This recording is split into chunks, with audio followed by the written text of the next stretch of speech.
Morning, everyone, and welcome to the Committee of the Whole on June the 3rd, 2025, on this beautiful sunny morning, raising the pride flag. Councillors? Councillor Palmer. You're on live. What are you doing? It's 9 o'clock and the Committee of the Whole, the chair calls this Committee of the Whole to order. And I will hand this over to Mayor McKay to read the land acknowledgement, please.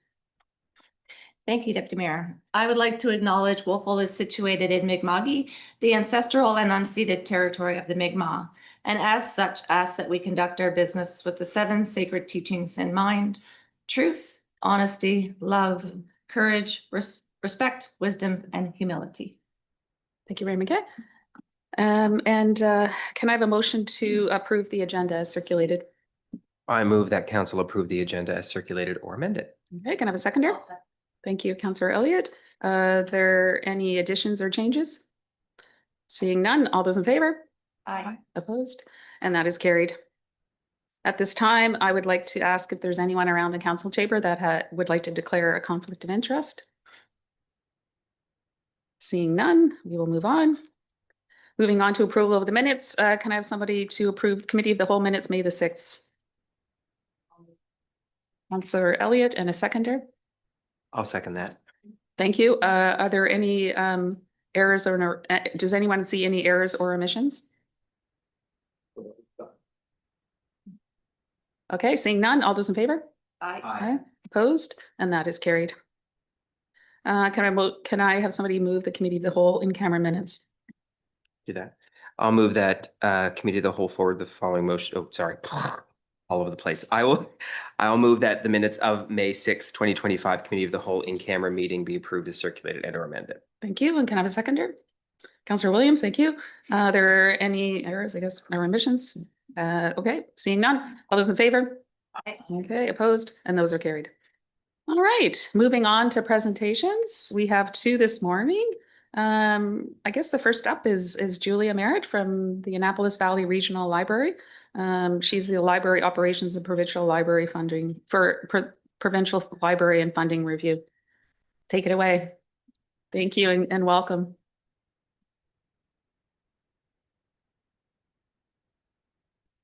Julia, I'll give you a signal at when you've got 1 minute left in your presentation. Yeah, 10 minutes.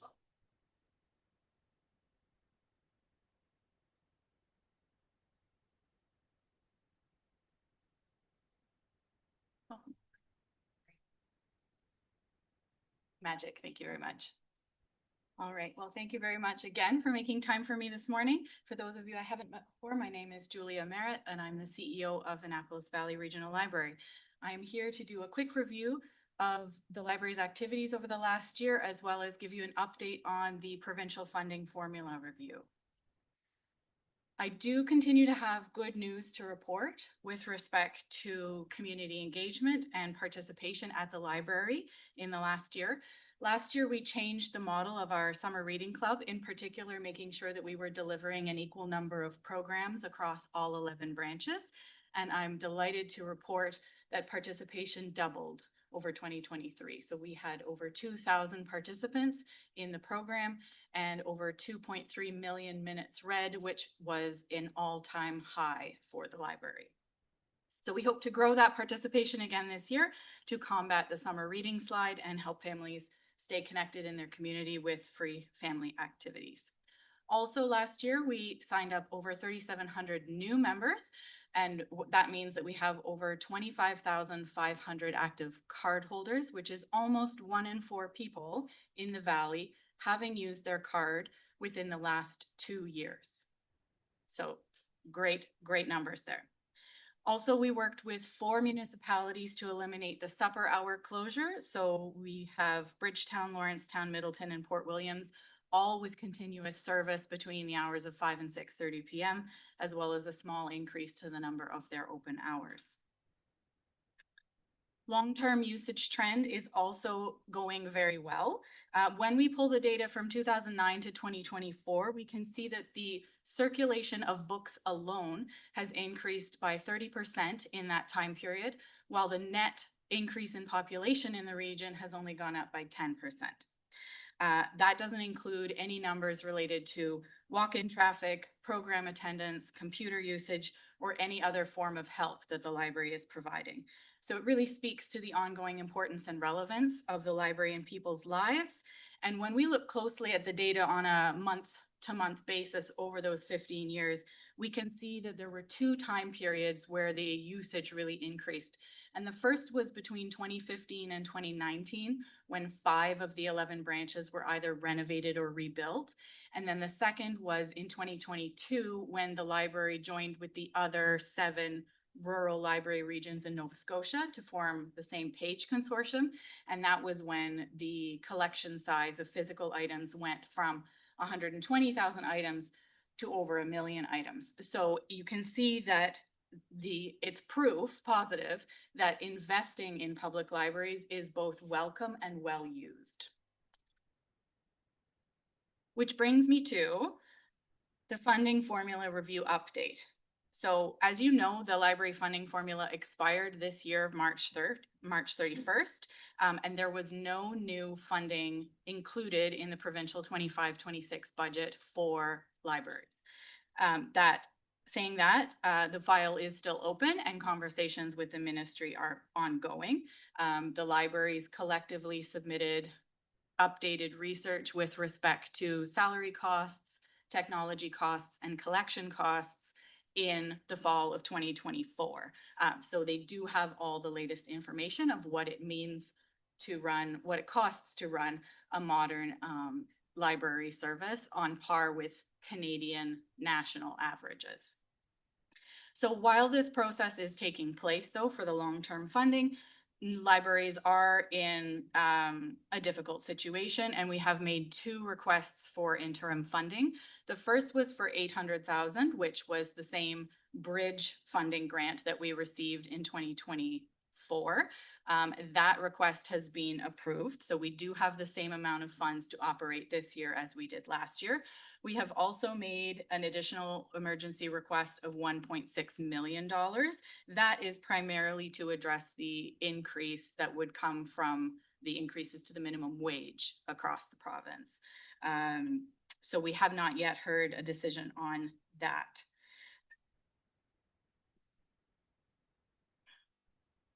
And then with respect to how that impacts AVRL specifically, your council has already heard that AVRL has made difficult decisions with respect to staff and services, despite the increases in use that we've seen over time. The biggest takeaway is that AVRL has eliminated 12 full-time positions over the last 10 years in order to cope with inflation and other cost increases. That has meant that as of 2024, we no longer had the staff to be able to deliver the same number of programs that we had in the past. So we have reduced our programs by 50%, and we're saying no to partnerships. Summer Reading Club is able to continue because we have summer students coming in, but they're not part of the permanent staff that would be running things over the 12-month period of the whole year. So we are saying no to things. We are not delivering the level of service that we used to, and we have taken as many efficiencies as we can in order to cope with the constraints of our budget already. So AVRL is now at the point where things are becoming quite urgent. AVRL does have the reserve funds to be able to operate at the current level of service for 25-26. However, that is not the case for 26-27. So we are urging the province and the Ministry of Culture to work with us as soon as possible to be able to develop and implement a sustainable funding formula for libraries. All 9 libraries are communicating collectively, and I continue to meet with the regional MLAs to communicate the urgency of the situation and what AVRL has been doing to cope in the meantime. The library board wishes to thank your council and all the councils in the region for sending the joint letter that you did to the ministry in March, which I understand has inspired other municipalities to do the same. And with that, I will stop and happy to take any questions that you might have. Thank you, Julia. I'll open the floor up to any council members that may have some questions. Councillor Williams? Through the mayor, do you know whether the HRM library system is suffering under the same financial constraints as all the rural type libraries? Not as much. Their funding formula is inverse to ours. So where in the rural regions, the province funds 71% of the base funding formula. In Halifax, it's the municipality that funds 71%. And of course, that is only a mandatory minimum. And so the municipality, as it has grown, has elected to invest considerably more than the mandated minimum.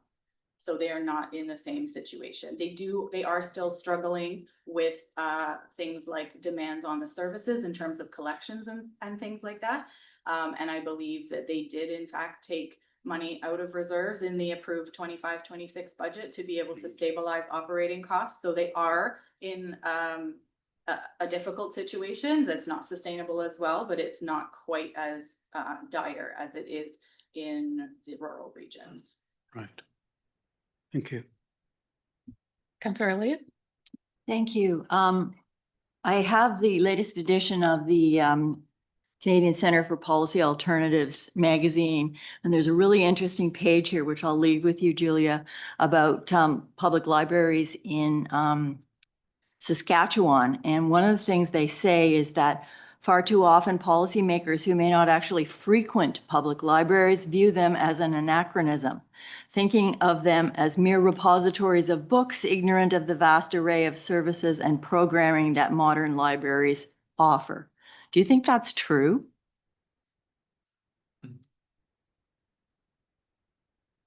I would say that there are wide misconceptions across the public about what libraries do, and it's not necessarily limited to policymakers. However, people who have not been in libraries for a long time are usually quite surprised by the breadth of types of materials that we offer and ways that we engage with the public and the kinds of things that we do. So there is usually a gap between the public's perception of what a library is and what we actually do. And even if it's often the case that long-term users will often come and say, I didn't know you did that. It's really quite a large range. So yes, there is a gap in awareness between real relevance and perceived relevance, and that's one of our challenges. Well, I just want to say that I very much appreciate the Wolfville branch and all that it offers, including last week I picked up tomato plants, which is wonderful. This article looks at the library usage compared to, for example, the Rough Rider games. And it's amazing the numbers that opt for the library compared to showing up at a football game. So I'll pass that on. Thank you, Julia. Councillor Butler? Thank you, Deputy Mayor.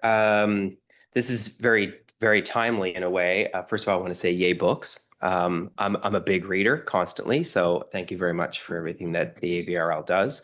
I was at the NSFM conference in Truro the end of last month, and I'm a member of the Equity and Community Wellness Committee for the Nova Scotia Federation of Municipalities, and this topic is actually coming to our next meeting as a group to discuss bringing it back to our councils to either write a letter to the NSFM for advocacy purposes, write a letter to the province to discuss how important library systems are and funding. So it's very timely that we had this presentation today, because I'll probably have something to come back after our next Equity and Community Wellness meeting. We had a really great discussion at our last meeting about what a library does to a community, other than just here's your book, bring it back on this date. It really is a hub for a lot of folks with a lot of social, I don't know what word to use, but it's a safe space for a lot of folks to be able to go and with families, and it's just more than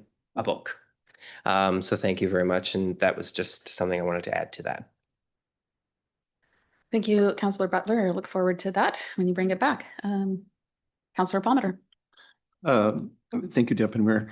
As a library user, it's kind of shocking that the provincial government brings up the minimum wage and doesn't look after the people who are essentially their employees. Not exactly, I suppose. But the question I would have for you, does the AVRL own any of these libraries, or are they all like in municipal buildings like the Wolfville one?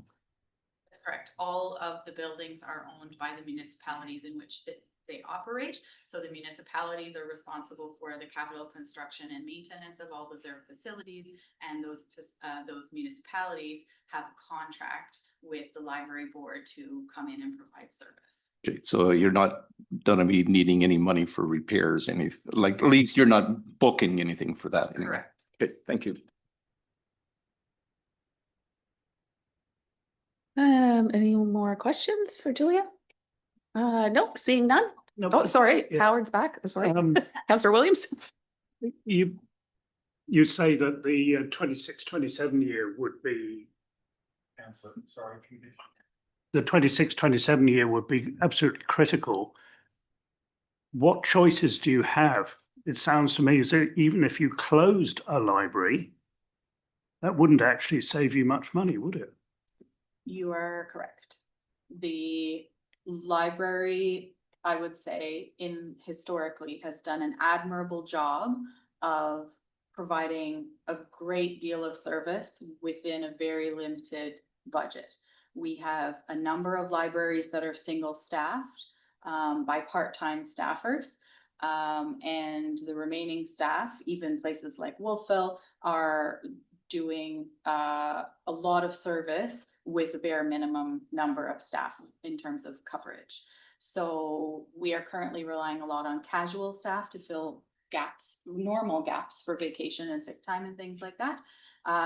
So yes, if you were to look at the aggregate numbers and how much each library branch costs, any one single branch doesn't actually cost that much to run. So as soon as you talk about increasing wages to reach a living wage or the slightly higher, 75th percentile for national salary wages, the situation becomes catastrophic to library service very quickly. Okay, as a follow-up, how many of the staff at the Wolfville Library are actually trained librarians? We do not have any professional librarians on staff there. Wow.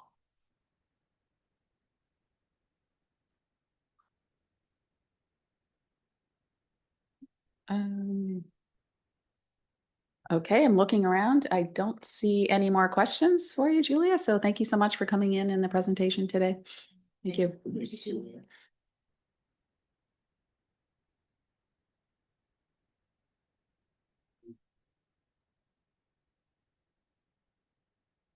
Thank you. All right, so we're moving on to the next presentation. Jennifer Uhlman and David Steele are doing a presentation of Reservoir Park funding. I'll welcome you today.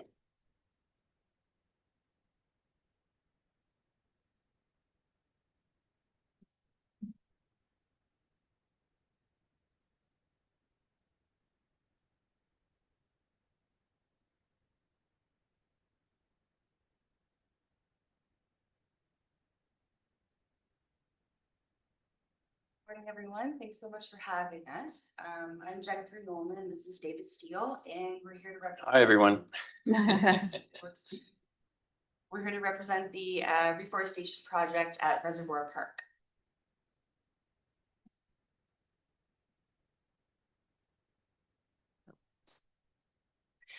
So we'd like to build on the success of the 2024 pilot year and hopefully multiply those efforts. So we'd like to apply for a federal grant to purchase trees for that. And the grant would come from the Canada's 2 billion trees commitment. So the 2 billion trees commitment is part of the 2030 Paris Agreement and an effort to decrease greenhouse gas emissions.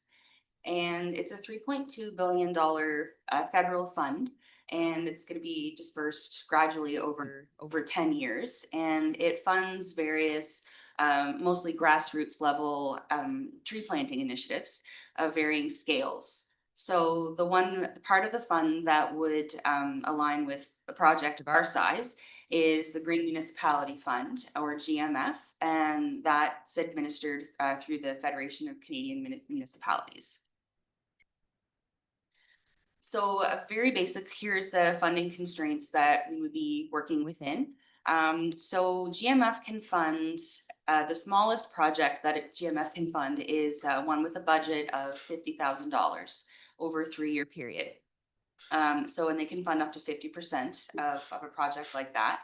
So to follow through with the application, we have to demonstrate that we can match that amount of money. So that's specifically what we're asking for, is for the town to match the other half of that for us. So this is a breakdown of where we would be spending that money. So about 80% of it would be on trees and some on shrubs. So about 15% of that $50,000 is permitted to be spent on shrubs to support the trees that we're planting.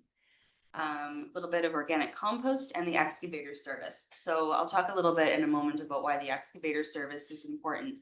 But that's one of the another one of the eligible costs. So if we spend a little over 10% of the budget on an excavator service, they're fine with that. So this cost layout represents what's in our financial workbook, which is part of the application.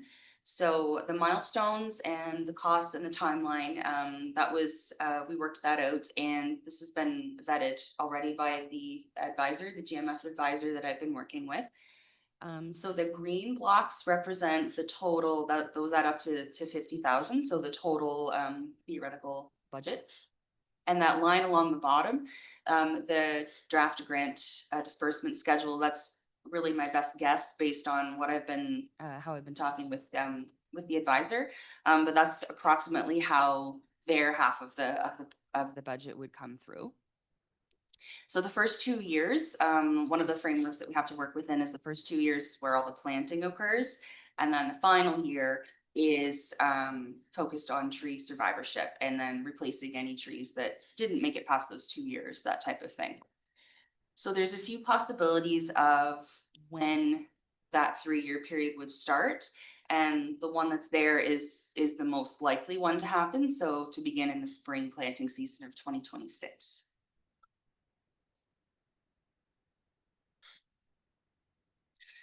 Okay, so that's just a little bit about the grant. So I'll pass it over to David to talk about forest ecology and why this is a good investment.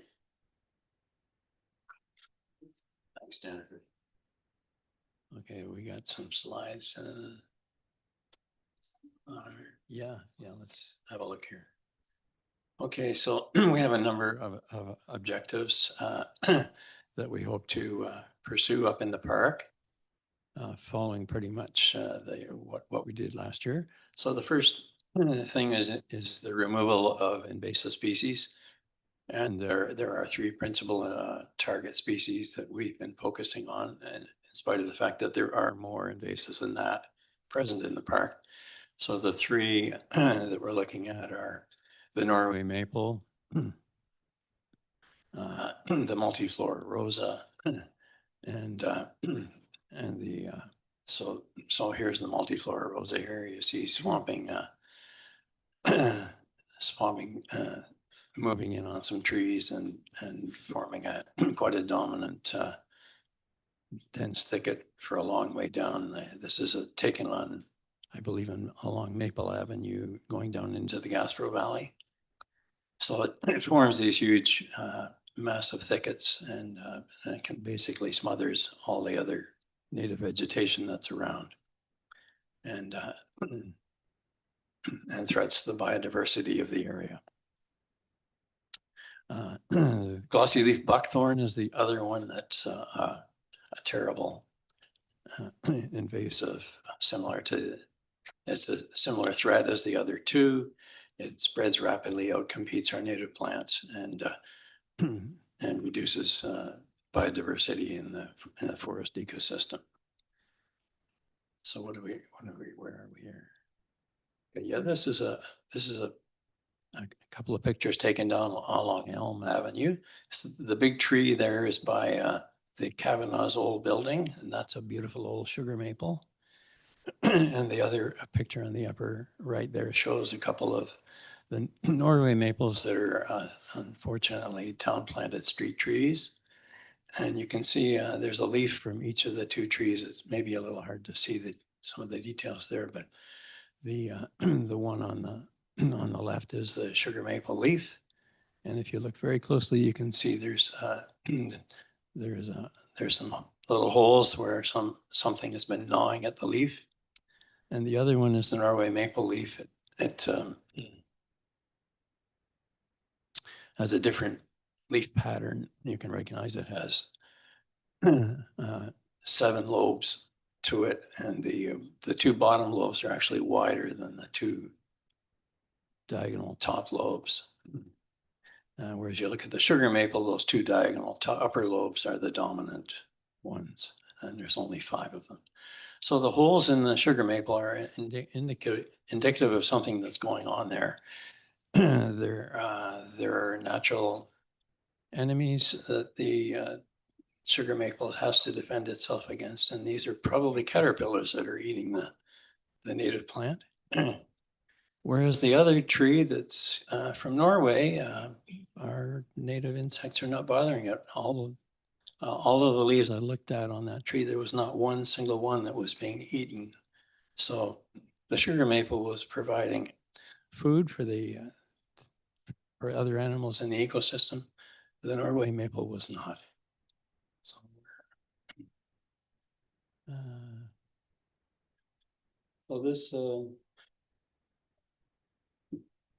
the objective here in the forest is actually strengthening the tree community. And so we want to plant a rich variety of plants that support all levels of the forest, including the canopy, the understory, and the ground cover level of vegetation. And our plant choices involve supporting the mixed native forest biome that is historically the forest of Nova Scotia. So it means planting conifers along with our deciduous trees. And our choice for other choices involve trying to strengthen the forest in its struggle against the increasing wind regime that we're seeing with climate change. So those that use the trails probably notice an awful lot of windfall happening in recent years. And a lot of this is a result of climate change and that new wind regime. So we're trying to choose species that are more stable in the wind, so they're deeper rooted. And so instead of the poplars and the balsam firs, where we're looking at trees like the maples, the oak trees, and the pine trees that are more resilient to these high wind conditions. Sorry, Mr. Steele, you've got about a minute left in the Is presentation. that all? Okay. So biodiversity building is the other thing that is important goal for us. And in a forest ecosystem, it's the insects that are the most abundant animal in the forest. And there are 2 groups of those that are the great biodiversity builders. And the first of these is the pollinators, and they're important because they pollinate 90% of our flowering plants. Without that pollination service, we would lose all those flowering plants, and we would have ecosystem collapse would result. The other group are the caterpillars, which are the larval stage of the butterflies and moths. And these guys are little eating machines. They are the most abundant plant eater of all terrestrial ecosystems. And they contribute more energy by transferring well, what they do is they just never stop eating, and they convert the simple sugars and carbohydrates in plants into the proteins and fats and antioxidants that higher life forms need. And so how do they distribute that through the ecosystem? Well, they're a very easy prey item, and a lot of animals love to eat them, and they're very slow moving. And so birds and reptiles and mammals and basically all types of animals that are in our ecosystem love to eat the caterpillars. So they basically support all other life forms through making themselves a good meal for other animals. Mr. Steele, I'd have to ask you to wrap up, please. Beg your pardon? I'd have to ask you to wrap up, please. Okay. So our plant choices then are determined by such things, and so we will try and choose plants that support stability of the forest tree community, plant trees that support as many pollinators as possible and as much caterpillar production as possible in the forest. And one of the other things I didn't get to really explore, but it's only the native species plants that help to contribute to the food webs that the ecosystem depends upon. Overall, I guess the importance of this type of project is part of the importance of biodiversity. And despite the poor press that it's gotten, biodiversity loss has become a global emergency, according to the WHO, the UN, and the EU. Insect population declines are a good indicator of the gravity of the issue. Famous conservation biologist E.O. Wilson described insects as the little things that run the world. Without them, we would lose 90% of our flowering plants, causing collapse of food webs and the loss of most of the life that we value on Earth, including our own. Without the insects, we would not last 6 months, Mr. Wilson says. So what are the statistics telling us now? 2017 study by Kaspar Hallman reported flying insect declines exceeding 75% in Germany over the last 30 years. A decade ago, it was estimated we'd already lost 45% of insects worldwide. In a recent article in the Grapevine, which I hope everyone will read if you haven't already, Melanie Preston reported global insect declines of 2% per year. And we've been sleepwalking towards a very bad outcome here. I'm sorry, Mr. Steele. I'm going to have to ask you to end your remarks there Yeah. Could I just add one little thing to that? very briefly. Okay. So we're optimistic. There are many of us who are optimists who think we can take action. The principal causes of decline include habitat destruction and invasive species. Ecosystems function locally. So as Jane Goodall says, work on the piece of the puzzle closest to you. Our local parks and private yards are pieces of the puzzle where ecosystem restoration can be achieved. So the cumulative effect of thousands of small restored pieces can generate a kind of homegrown national park. Local councils can create carrots and sticks to assist that restoration.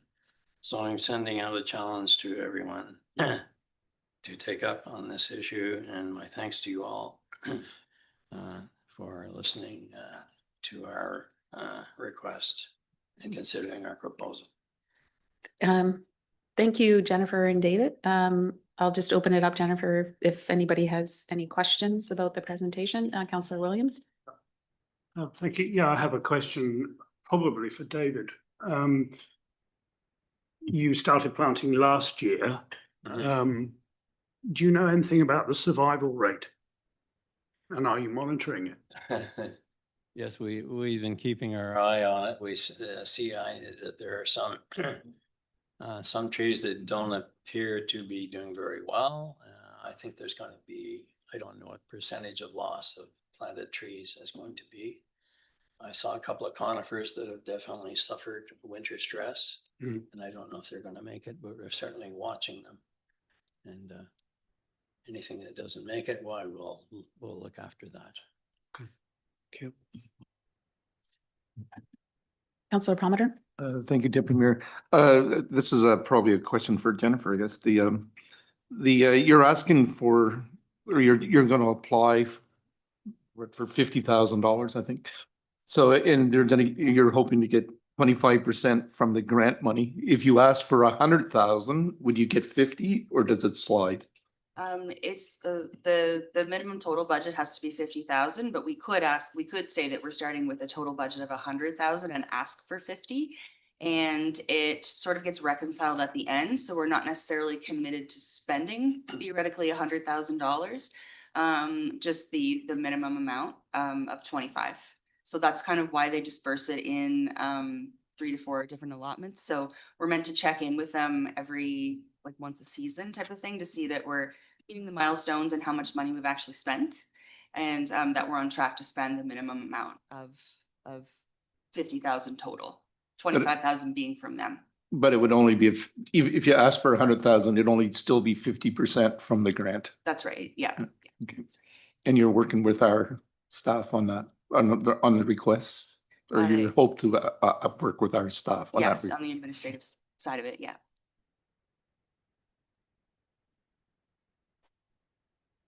All right. I don't see any more questions, so thank you so much for your presentation. Thank you. Thanks very much.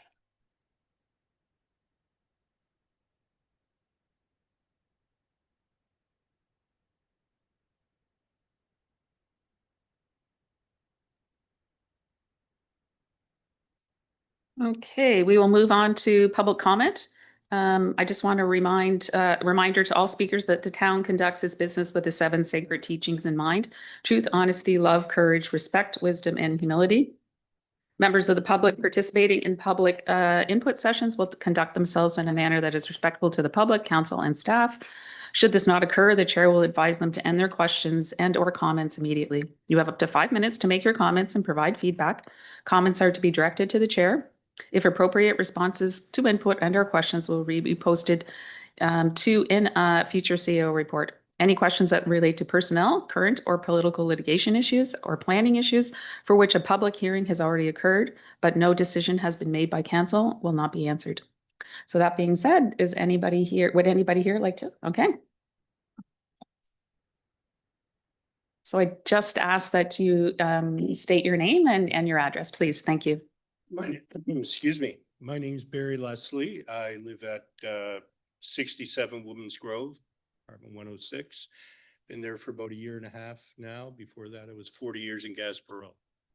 I'm here to talk to you, excuse me, regarding the proposed uranium mining or exploration in Millbrook and East Dalhousie and River John in Pictou County, with a goal toward bringing a motion to this council in 2 weeks' time regarding these issues.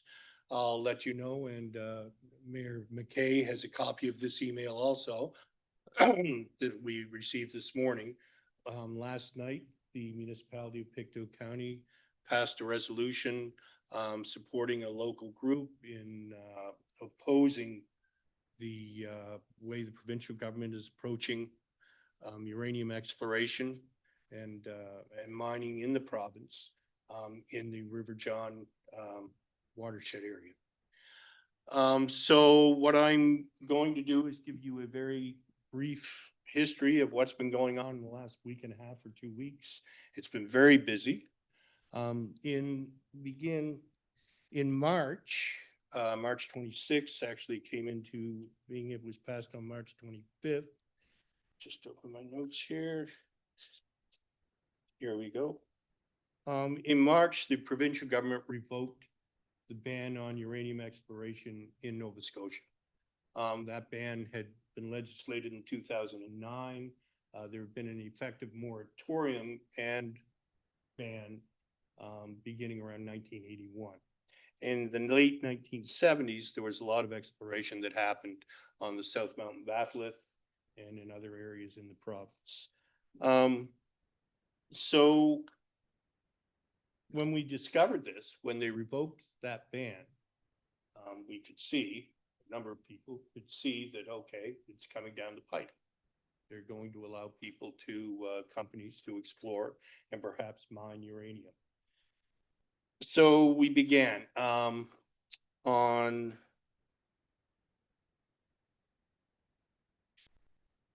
what's the date here? The companies must have their proposals in by June 11th. It's going very quickly, and the licenses will be given out on July the 11th.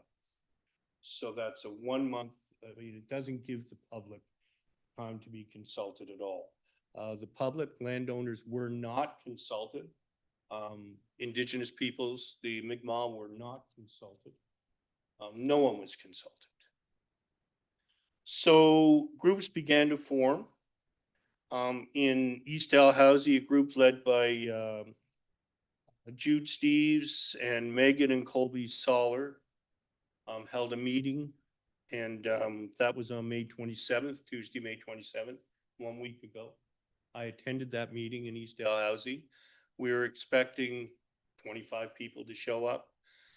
120 to 140 showed up, had to leave the doors open to the community hall so people could stand on the outside and hear, letting the black flies into the community hall that evening.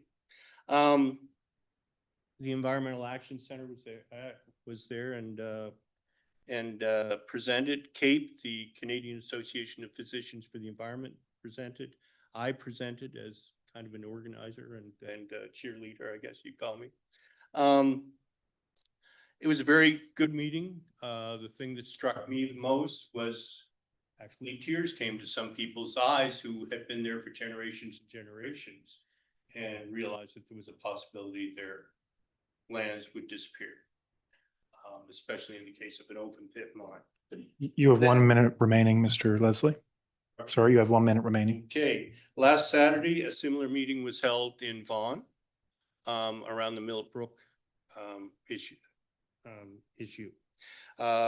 Since then, there's another meeting in River John this Thursday.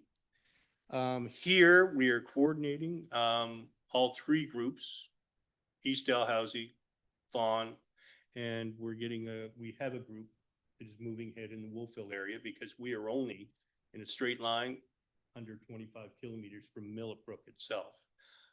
We are attempting to get information around the hydrology of the situation. We do have information around the geology of the situation and how it would impact not only the watersheds, but other areas along South Mountain Bathlands.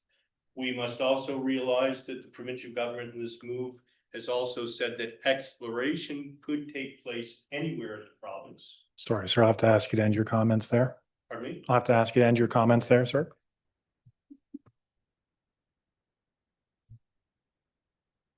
Thank you, Mr. Leslie. Is there anyone else in the gallery that would like to speak? Hello, my name is Anders. I live on 3 Capeview Drive. I just got questions or concerns about the Reservoir Park regarding the dogs. I heard there's a lot of rumors going around in the community what's going to happen, and that's going to be a time limit on on-leash, off-leash. And when is this being settled or voted on? And there was also a survey done. I haven't seen a result published. What the survey actually came to, what conclusion? So I'm not really sure how this works. Can I ask questions or do I just present my case? How does this work? Do you want me to do? Okay, you can ask, well, the way that this forum works is you can ask questions, however, they won't be responded to until the next CAO report next month. Okay. However, just for your information and that of the gallery, the issue that you're discussing is on our agenda today and will be discussed here shortly. Oh, okay. Yeah. All right. So after that, can I come back with questions then? After you discuss? You can come back with questions, but likewise, questions in a open input period aren't answered on the spot. They will be looked into and responded to in next month's agenda. Okay. Yeah. All right. I'll wait to hear. Thank you, CEO. Is there anyone else that would like to speak?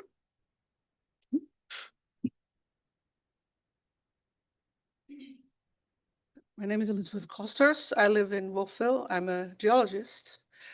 As is Councillor Williams, I've been involved a little bit in this uranium kerfuffle and have written about it. And I would just like to stress, in addition to what Barry has said here, there is, just from the economic, geological side, there is no reason economic at all to explore this resource. And you can read up about it, won't take more time, but it's complete balderdash. There is no economic reason. The largest uranium reserve in the world, in the free world, is sitting in Saskatchewan and has a higher grade than anything we'll ever have in Nova Scotia, and nobody lives there. So that was, I'd like to leave it there because it's a big issue, but that's just a short statement. Thank you for that. Hi, I'm Ramona Jennings and I live on Chambers Close here in Wolfville. And I'm here today to ask for support from council and from citizens to explore as much as they can about the information about uranium mining and the implication it means for all of us here in Nova Scotia. So I'm here in support of Barry and Elizabeth and all the organizations that are banding together to speak up and speak out so that we do not have exploration or uranium mining. We knew back in the 70s and 80s, it was banned in 2009. The fight was back in the 40s. All of the information that which was found at that time stands today. So I'm just here to speak in support of that and asking you as councillors to support this too. Thank you. Thank you for that. I'll look and ask one more time. Is there anyone else that would like to speak in public comment?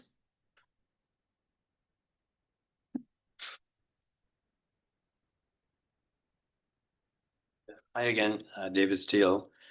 Question regarding the spread of invasive species plants by money-making organizations, by specifically plant nurseries in the province.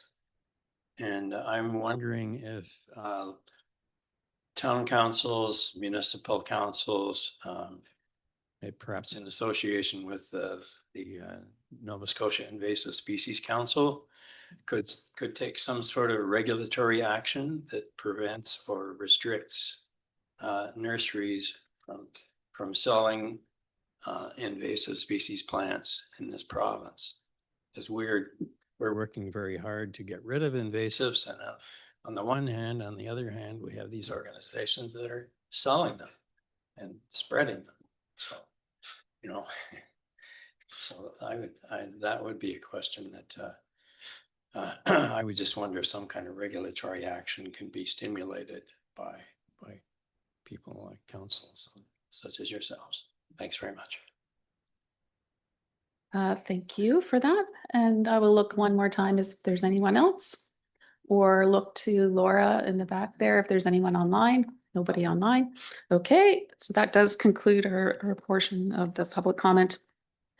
Thank you for that.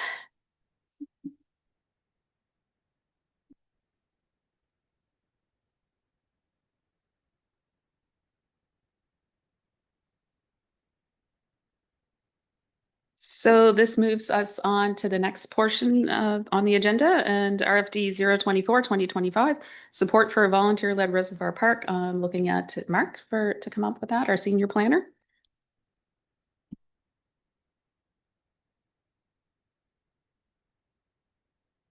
Thanks, Mayor and Council, Mayor and Council. Yeah, I just wanted to speak to this. I don't have any additional slides, but wanted to speak to contextualize some of this work that's been happening in Reservoir Park and put some of our support behind the funding asked for from David and Jennifer. Oh, thank you. Is that better? I'll reiterate my thanks for everyone here. Yeah, I just wanted to sort of contextualize some of this. You know, the town of Wolfville, we've got tremendous parks here, and I would you know, congratulate our long-term parks crew who have done a wonderful job in town.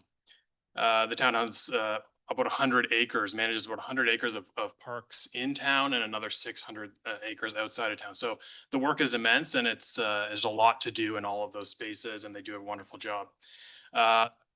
There's a great history of working towards a stronger biodiverse environment here in town as well. But of course, there's always room for improvement, and I would suggest David's example of the town planting an invasive tree on Elm Avenue as an example of where we can do better.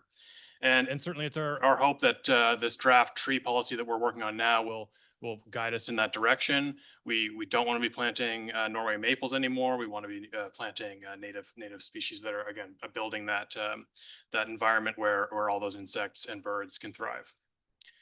I just want to highlight last year was a fairly successful year for this project in Reservoir Park. The group achieved a really substantial removal of thousands of stems of invasive species and planted a number of trees, including a public tree planting event that we just held in April.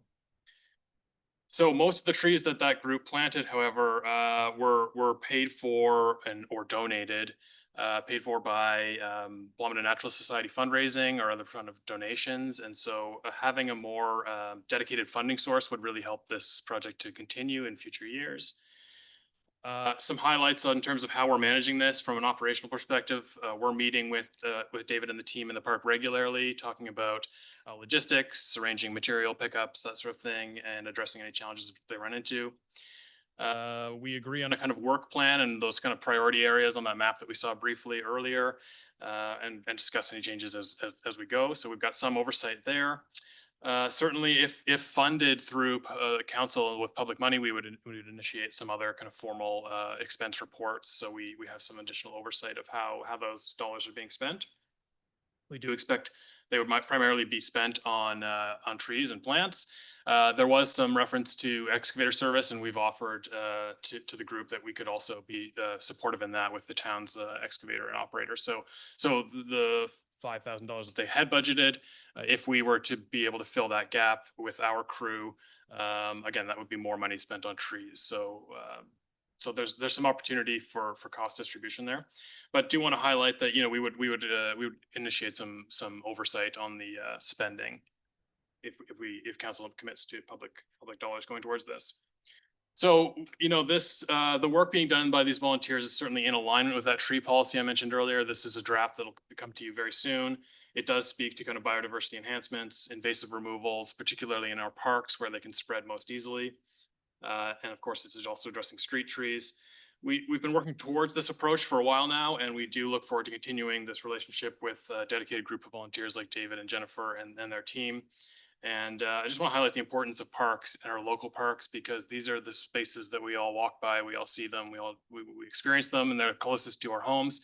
This is where we experience nature most often, and it really does make a difference to prioritize a better forest ecology in these spaces. So that's what's going on from my perspective. I think it's a great opportunity to continue this relationship with these volunteers, and it's a good funding opportunity. So my recommendation in the report, staff's recommendation, was to support the ask. Again, there's a $50,000 fund. $25,000 of that would need to come from the town, and we're looking for a committee of the whole's recommendation to council for that level of support. Happy to take any questions. Thank you. Thank you, Mark. I'll open it up to council to see if there are any questions. Mayor McKay. Oh, go ahead. Oh, sorry. Mark, the stems that are removed, are they actually uprooted or are they simply cut at ground level? Yeah, great question. They are uprooted entirely, and part of the equipment purchasing cost that the volunteers have taken on is for a particular tool called the Extractigator, which is a kind of leveraging device, which ensures that they're pulled out by the root. So that's definitely a priority. Yeah. However, there is regrowth in these areas, and so I think it's a fair point. If you cut them off if you just cut them off, there's a lot of regrowth opportunity there. But there is a seed bank in the ground as well, and those seeds will continue to germinate and continue to grow. So there's a monitoring period for all of the areas where they have removed. there'll be a couple of additional years of pulling those stems as well. So it's a lot of work.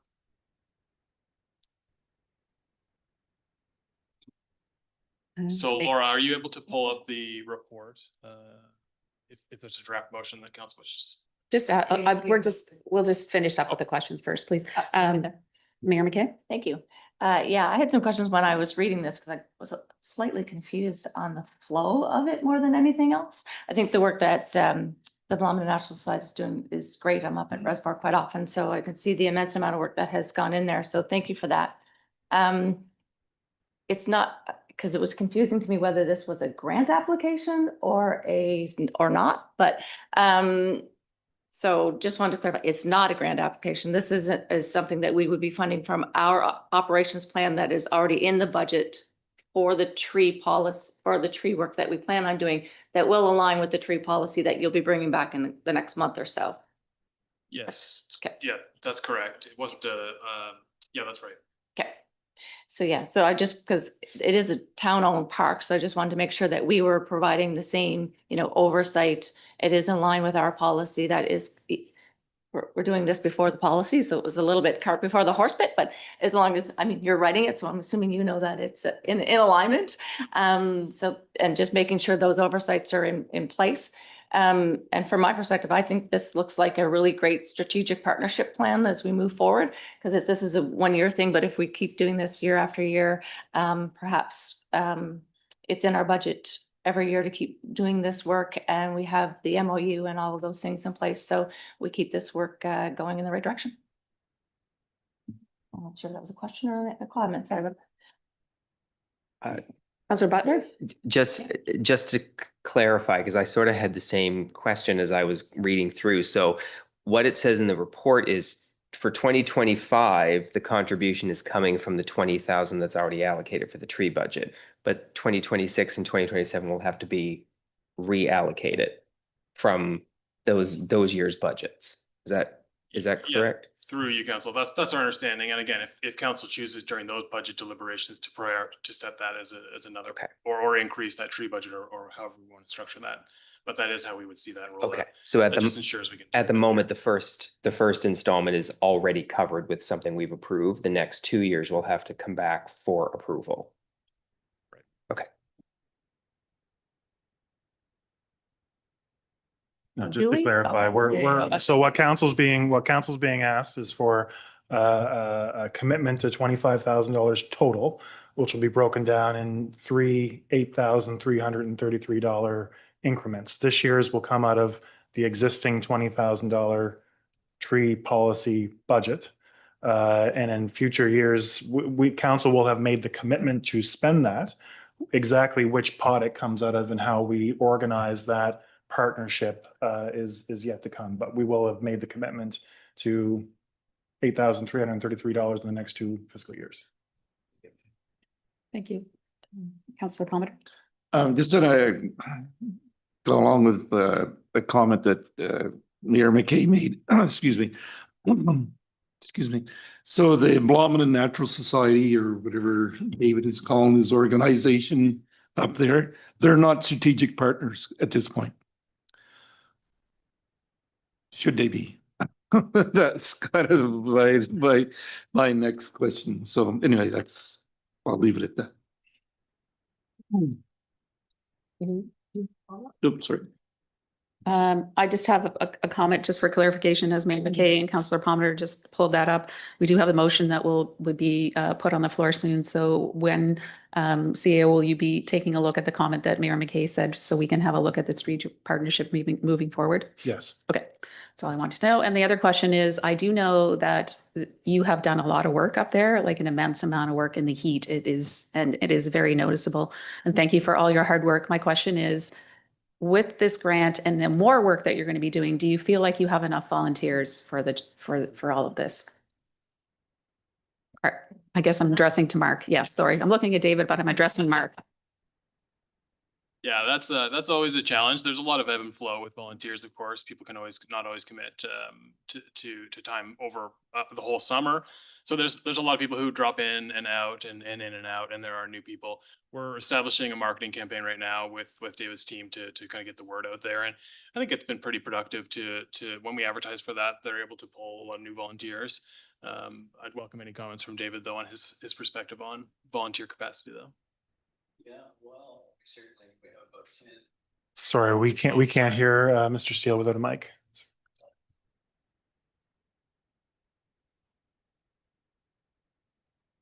Yes, we certainly need more volunteers right now. We have a sort of a dedicated base right now of 10 people, and they come and go with vacations and other commitments. And we get these people through appeals. The BNS website promotes the project. I believe the town of Wolfville is doing some some promotion there on their Facebook page, is it? And then we talk to people that stop us while we're working on the trail. And our latest volunteer is an Acadia graduate in community development who we just stopped on the trail. She saw what we were doing and said, "How can I get involved?" And so we do get people volunteering that way. And so however they come to us, we're happy to have them, and we need more. Okay, thank you for that. So I'll just put a call out if anybody's looking to volunteer, check the website out, maybe contact Mark and get involved if that's so much what you're doing. So thank you so much. I'm looking around, no more questions. Would somebody like to put that motion on the floor, please? Councillor Palmer? Oh, Councillor. Yep. Okay. I move that council approve the funding request for $25,000 over 3 years to support the volunteer-led invasive species and native planting project in Reservoir Park, contingent on matching funds from the Federation of Canadian Municipalities Green Municipal Fund. And I would just add that the committee, the whole, will forward this motion to council for final decision. And then the motion following is what Councillor Williams read. So just the first addition onto there. And do I have a seconder for that? Seconded. Councillor Prometer, are there any questions on the motion? Seeing none, all those in favor? Aye. Opposed? And that is carried unanimously. Thank you.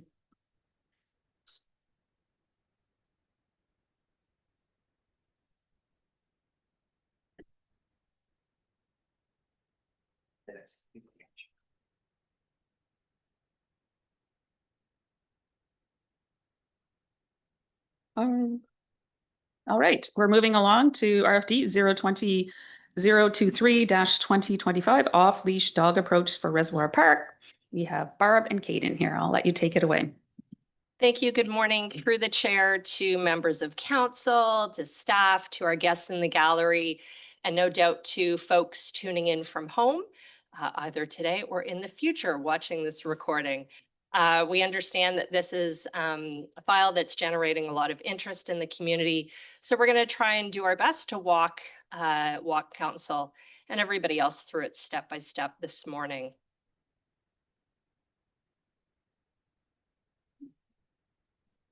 Step by step.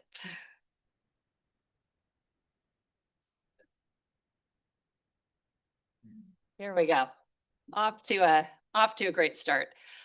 So Caden and I wanted to start by walking folks through the background on this.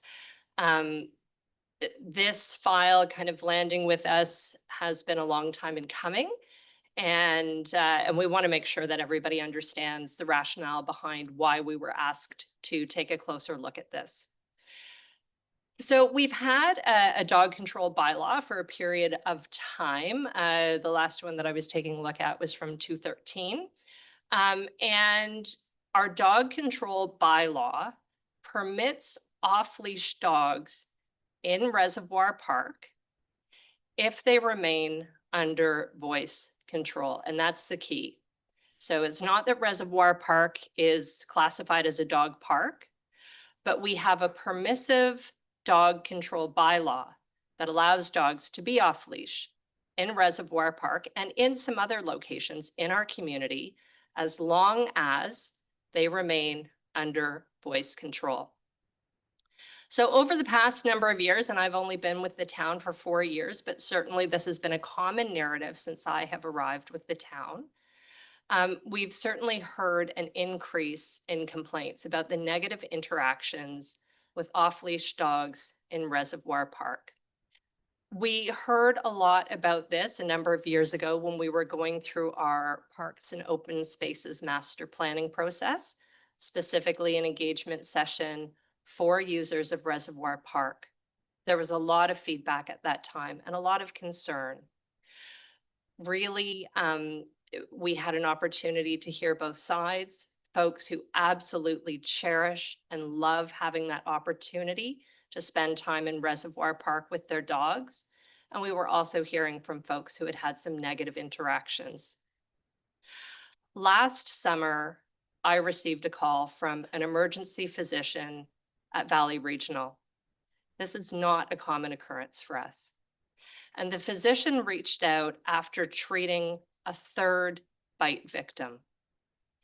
The physician had no requirement to reach out, but she did so because she felt that this was a trend and she felt that she had a duty to identify it. And each of these individual cases had occurred in Reservoir Park with off-leash dogs. Each of these individuals had been treated by her in the emergency department. She was not aware if there were additional cases, but after seeing a third case, she reached out. She asked some questions, and she really encouraged us to dig a little deeper into it. So last summer, with the support of Caden and Marin, our compliance officers and our community safety folks, we started taking a closer look. At that time, we had our interim CAO, Rob Simons, here. Rob was aware of the situation. We did some observing up at Reservoir Park. We also started to do some research into what was happening in designated dog park areas and what was happening within other dog control bylaws. Staff were informed internally that this was an ongoing issue to be aware of. Council were brought up to speed, and we started kind of watching and listening. And again, keeping in mind that SPCA currently, we'll get to SPCA later this morning, but they currently do oversee our dog control services at this point in time. We also reached out to them to talk about their experiences and what they had heard. We continued within the town to get calls and emails and concerns.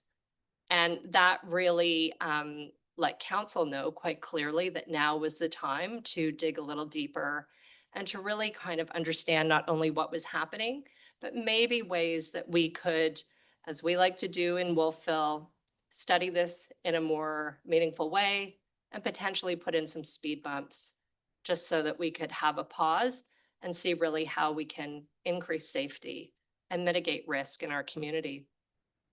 So we did launch a rapid engagement cycle. We did so by having council speak about this. We had put signage up in Reservoir Park. We were communicating it on social media. It was on our website and of course on Wolfville Blooms. And this is my opportunity to say, if you ever wonder what's going on at the town, please visit wolfville.ca or wolfvilleblooms.ca. They're both great spots. And so we had a lot of responses to the engagement. Caden and Marin and I have taken some time to review the results of the engagement. It was a lot to unpack. And we've been really we've been sitting with this very kind of daunting file for a period of time now. So we're happy to bring council into this conversation.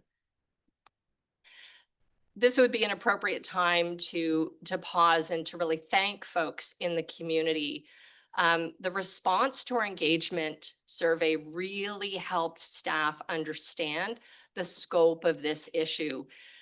When we start doing engagement, we don't know all the answers. We don't know what the outcomes are going to be. But from a staff perspective, we're working towards bringing the best recommendations we can to council, and then council kind of work on it from there, trying to find this best fit for the community. People were very honest with their responses. They understood the difficulty. There was a lot of empathy. And overall, we're at that place where we know that folks in Wolfville and surrounding areas have a deep commitment to our four-legged friends, and people really want to see this work. The stories that folks shared were difficult. They were difficult to read. They were difficult to hear when people phoned and did telephone interviews. They were difficult for people to share. These were some really not very pleasant experiences. And there was a lot of empathy that we shared with those folks. People also offered really meaningful solutions. There was a lot of thought that went into the responses. And again, staff are really grateful for that. People took their time with this. And it's a sign of an engaged community when we get those kind of detailed responses. So again, we had over 250 responses that were received through various engagement channels.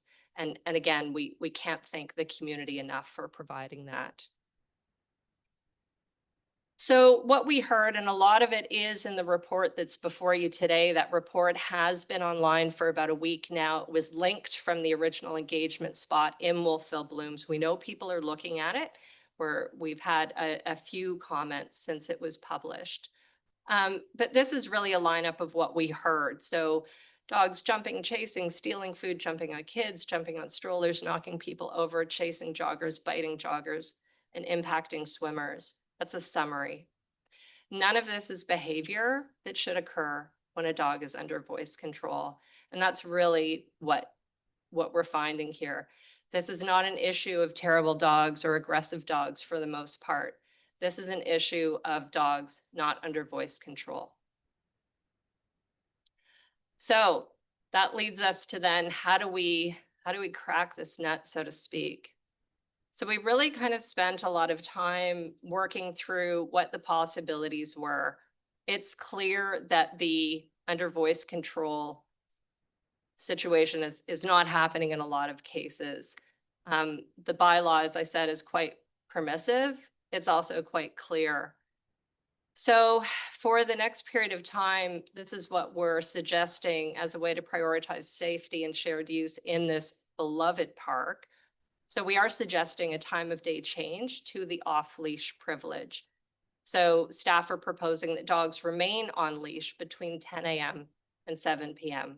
I will add, we have had some comments come in about the 7 p.m. time since this recommendation went online. We haven't had feedback about the 10 a.m. piece, just specifically about the 7 p.m. And that feedback was to move it a little bit earlier in the day. Staff have to do more as far as communication and enforcement go. We are proposing to increase signage in the park. We're proposing to roll out a public education campaign. So again, really helping folks understand what the bylaw is and what the responsibilities of it are. We're also suggesting increased staff presence in the park to reinforce those expectations. A lot of folks in the feedback suggested they wanted more enforcement. We're not opposed to that, but at the same time, enforcement is there after something has gone wrong. We need everybody to work together on this for the proactive steps as opposed to being reactive. With these proposed changes, we're suggesting a year-long pilot. So these would take effect on August 1, 2025. That gives us good time to message that these changes are happening. And then we would start new engagement to evaluate the changes in May of 2026. And then we would be coming back to report to council by June into July with kind of a decision looking into the fall of 26. The goals of this year-long pilot would be as laid out before you here. So we want to improve awareness of Wolfville's dog control bylaw. That's a gap we've clearly identified. We want to improve dog owner awareness and compliance with the requirements of this off-leash privilege. We want to reduce the negative interactions between dogs and persons. And that would include if something happens that isn't expected or wasn't wanted, how we do better to respond with empathy in the moment and to support each other through those negative interactions. We want to improve safety in the park. Bottom line, that's what we're focused on here. And we also want to maintain Reservoir Park as an inclusive and enjoyable space for everyone. And we actually feel if we put these pieces in place, that will happen. Fully acknowledging that there are people who are going to feel that this is a loss of privilege that they have currently, and change is difficult. We would not be bringing this forward to council if we did not feel that it was worthy of your time and attention. And Caden and I and Maren as well are happy to answer any of the questions that you might have.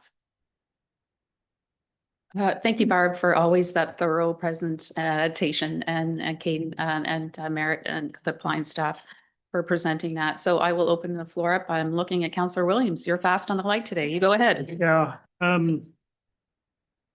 You know, I think the time dependent control on whether you use a leash or not is a good idea, because I suspect that having a space dependent system of on leash and off leash wouldn't work as well as it does, for example, in Point Pleasant Park in Halifax. My only concern would be that in wintertime, 10 to 7 means that if you wanted to be off leash in winter, it would be in the dark. And I suspect that it would be better to have a seasonal modification of that time frame, as has been suggested by a couple of people who have emailed us. I'm not sure what the exact time should be, but I would certainly recommend that we move the winter time up to, say, 4 o'clock. There's unlikely to be people sitting on the beach at 4 o'clock in the middle of winter. Well, there may be some, I suppose, but not many. So I would ask that we consider having a seasonal component to that motion that allows for some flexibility depending on the time of year. Councillor Elliott. Thank you. I agree with Councillor Williams. I appreciated Rachel Brickner's letter yesterday with her documentation of her 10 years of use of the park with her dog, and her suggestion of a seasonal schedule. When my dog was able to walk up there, I noticed that at 5 o'clock, most evenings, there would be a group of dog owners who would gather at the beach. The dogs would gambol around together, the people would talk, and it was an important social time for both groups.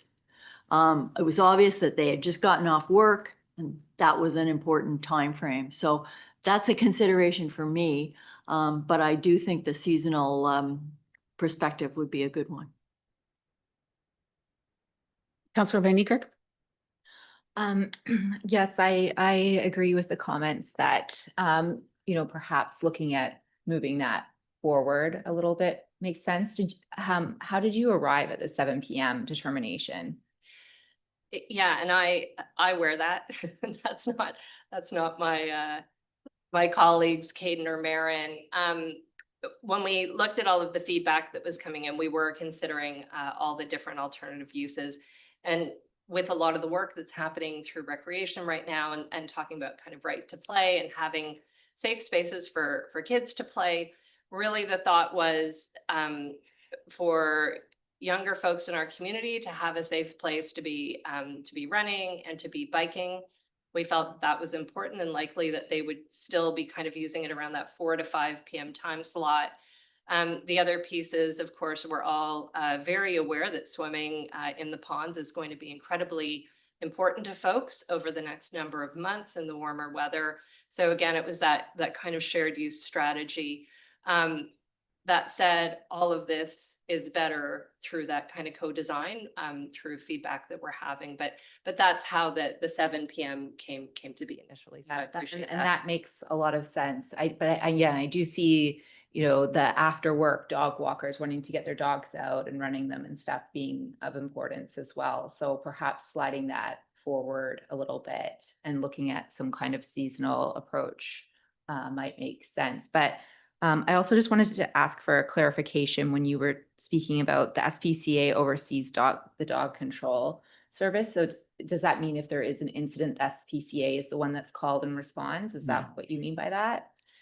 Theoretically, that's what should have been happening. That has not always consistently been the case. And we're going to come back very shortly with an update on that situation for you all. But what was happening was whether or not people were reaching out to the SPCA, folks feel very connected to our staff and also to council. And they feel a great level of comfort with reaching out with their concerns because they know they're going to be heard and we're going to take action on it. So we continue to have people either just walk in to meet with Caden and Marin to discuss something that has happened with them or through emails. So it should have been going through the SPCA, but often these situations come to us directly. Mm-hmm. Okay, great. And I just have one other comment about the August 1st start date. It just seems that the longer I understand we want a communication period, but it feels like there is some kind of urgency to this with the summer approaching and the pool closing and the need for families and kids to be up there. And it just seems like it's a bit of a heightened situation that could create kind of an opportunity for issues if we continue to allow it to go on the way it is. I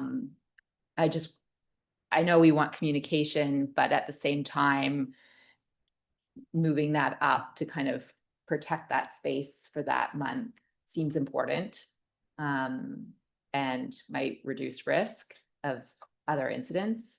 So I just was hoping that could be taken into consideration.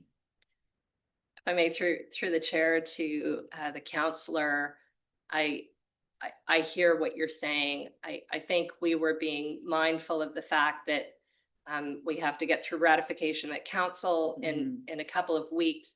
That is, if we land on something workable today. Yeah. Not only do we need time to message that out to folks, but we need time to create new signage and to kind of look at kind of staffing levels. You'll also hear again with the shift that's happening with the SPCA, that's taking some of our attention. So we felt that theoretically that 4-week period during July to stand up this change was, we want this to be successful. And we also want people to have good awareness of this. So as much as we would like to move quickly, I feel we're already moving at a pretty rapid pace, all things considered, but your points are well taken. Maybe there could be like a get used to it period, encouragement period or something. I don't know. Just I just feel like July will be busy there. Okay, thank you. Councilor Palmer. Thanks, Deputy Mayor. I would agree with that email we got last night. Whoever that person, Rachel, yeah, that was spot on from what I heard a lot. What she was echoing, I heard that from a lot of people. And that was, as far as I'm concerned, that email was pretty much spot on as far as the timing goes, because the after 5 in December or whatever is probably fine. The question I had from a lot of people, in not being a swimmer, I don't really know the answer to this one, but there's 2 bodies of water up there, and could one of them be designated as a dog swimming place, or dog and people, I suppose, and no dogs in the other, as opposed to so that the dogs could still run in the water? And I thought that was a fairly fair comment. Through the chair to the counselor, that's certainly something that we heard coming through from the community. And I mean, we heard lots of really novel suggestions around how to help this fit for everybody in a really much more effective manner. I think when we started looking at all the information that was shared with us, we really did come to this point of understanding that the issue with the negative interactions is because a number of dogs in the space are not under voice control of their owners, either because the owners aren't aware that that's a requirement or because the dog is not at that level. I have dogs, they are not at that level, nowhere close, so they can't be off leash, unfortunately. So by designating one area, one pond for dogs and another area not for ponds, if we have a dog that is not under voice control that is off leash, the dog's not going to know which pond. So we also want to manage expectations for people using the space. So part of the time requirement and shifting it is to help people understand if you're coming into the park during this time that that is specifically for folks to have their dogs off leash, you do have to understand there may be a risk. We just didn't know how we could really work to manage the two ponds with two separate uses without having folks there all the time. It just seemed a little bit beyond our capacity. It might be something to look at go forward. And also I should add, we're hearing a lot of stuff about pond use in regards to fishing, which I have no doubt will be a future project for us. So. Yeah, I really believe that well, yes, we've had a few bites, but most of the issues up there is exuberant dogs as opposed to problem dogs. I mean, we all have friends who have this 60-pound dog who loves to see you. And that's really where I believe that's where I'll bet you 80% of the problems come, maybe 99% of the problems come from. And we all know those labs and those golden retrievers that are like that. And anybody doesn't know them, doesn't know a golden lab or a retriever. But I can tell you people who are leery of dogs, and I think it's unfortunate that this is something that we have to address. Councillor Williams? Thank you. Several times people have suggested that people actually go swimming in those ponds, and certainly I've seen them in the ponds. I've never actually seen any data that suggests that the water quality is monitored in the ponds. And if it isn't, then surely the council should issue a notice saying you swim at your own risk. Yeah, so I think right now we're talking about like the time constraints. So we'll focus on that. I know I do realize the other questions posed by Councillor Palmer about the swimming and everything are extra to maybe looking at the bylaw and the reservoir park. So right now we'll just strictly go with the off leash and the on leash portion of this. So are there any more questions based upon that? Mayor McKay? Thank you. Thank you for the immense amount of work that went into this. I know reading 250 respondents and the emotional ones probably wasn't an easy thing to do. So I appreciate the time and effort that went into reading all those and bringing us back this recommendation. I do think that the timing of it is probably what is best suited as well. I'm struggling a smidgen with the 7.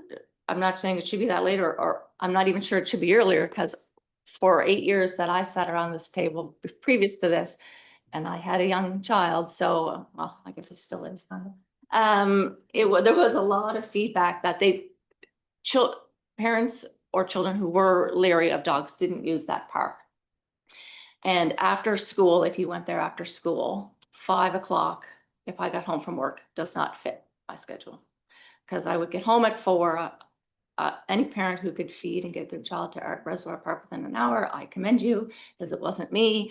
So I don't know then. So my question was going to be, if we went till 7 and then evaluated what it would look like did behaviors get better, say, and then in January, do we look at it again? Like, do we evaluate it sooner instead of May?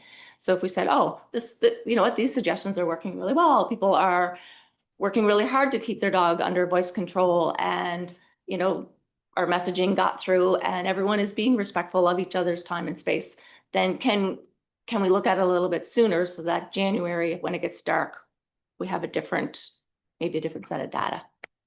And I don't know the answer to that, but I'm like, till 7, it's gonna stay light till really 8 o'clock, right till December probably. When does it get really light? November, it'll be dark at 7. Yeah, at 7, yeah. So that's my only, it's about balancing your last 2 points on that slide, or the things that are most, at least resonated with me: safety and inclusion and accessible for all. And I think that those are the 2 things that resonate really hard with me. So I'm struggling with how to balance those 2 things. And if everyone was respectful of the rules, then we wouldn't be there. But, I know this is where we're at, and really isn't a great place to be in, to have to try and regulate people. But yeah, so I'm a little bit torn, unless it's a flip of, I think of the Acadia track, like on Monday, Wednesday, and Friday, is it 7? On Tuesday and Thursdays, is it 5? Do we switch it up so that there are opportunities for people to do different things? Because there is a lot of ice skating up there after school in the wintertime. So how do we balance both? I don't know. Throwing out some ideas. Thank you. Councillor Van Niekerk. Yeah, I just want to say that I really like the suggestion of maybe having an earlier evaluation period. So if we did go with something like the 7 to begin with, and certainly just to comment, like if we had the end time at 5, I would never take my kids there after school or after their camps or whatever is going on in the week. Like if it's at 5 after work, I guess I wouldn't go there. So if we want to make it usable for everyone, that would stop that for sure. But yeah, if we kept it at 7 and then had an earlier evaluation period, like maybe when the time change happened, to see, because we are starting later in August, then it's kind of like a shorter test period. I like that suggestion. So just adding that comment. Okay, thank you. Are there any more questions? Okay, I'm just gonna have a few comments. I'm sitting here. Yeah, so I've taken some notes, and I do use the reservoir park quite frequently, and my dog is an off-leash dog. I do want to acknowledge that this is a pilot project, and anytime we have pilot projects, we're always looking for a solution to some issue that's come up. So I want to remind the public of that. I also want to say that safety and inclusivity, like Mayor McKay said, is very important to me. I think my first term on accessibility went up there to look at what kind of crusher dust we could put down there so everybody could get around. So that's extremely important to me. But I am in favor of a seasonal approach. I just think that makes sense. Looking at like the dog control bylaw now, I didn't realize there was so much other off-leash areas. And as it states that November 1st to March 31st, those are off-leash times. There's no time restrictions on that. So I am totally in favor of a seasonal approach.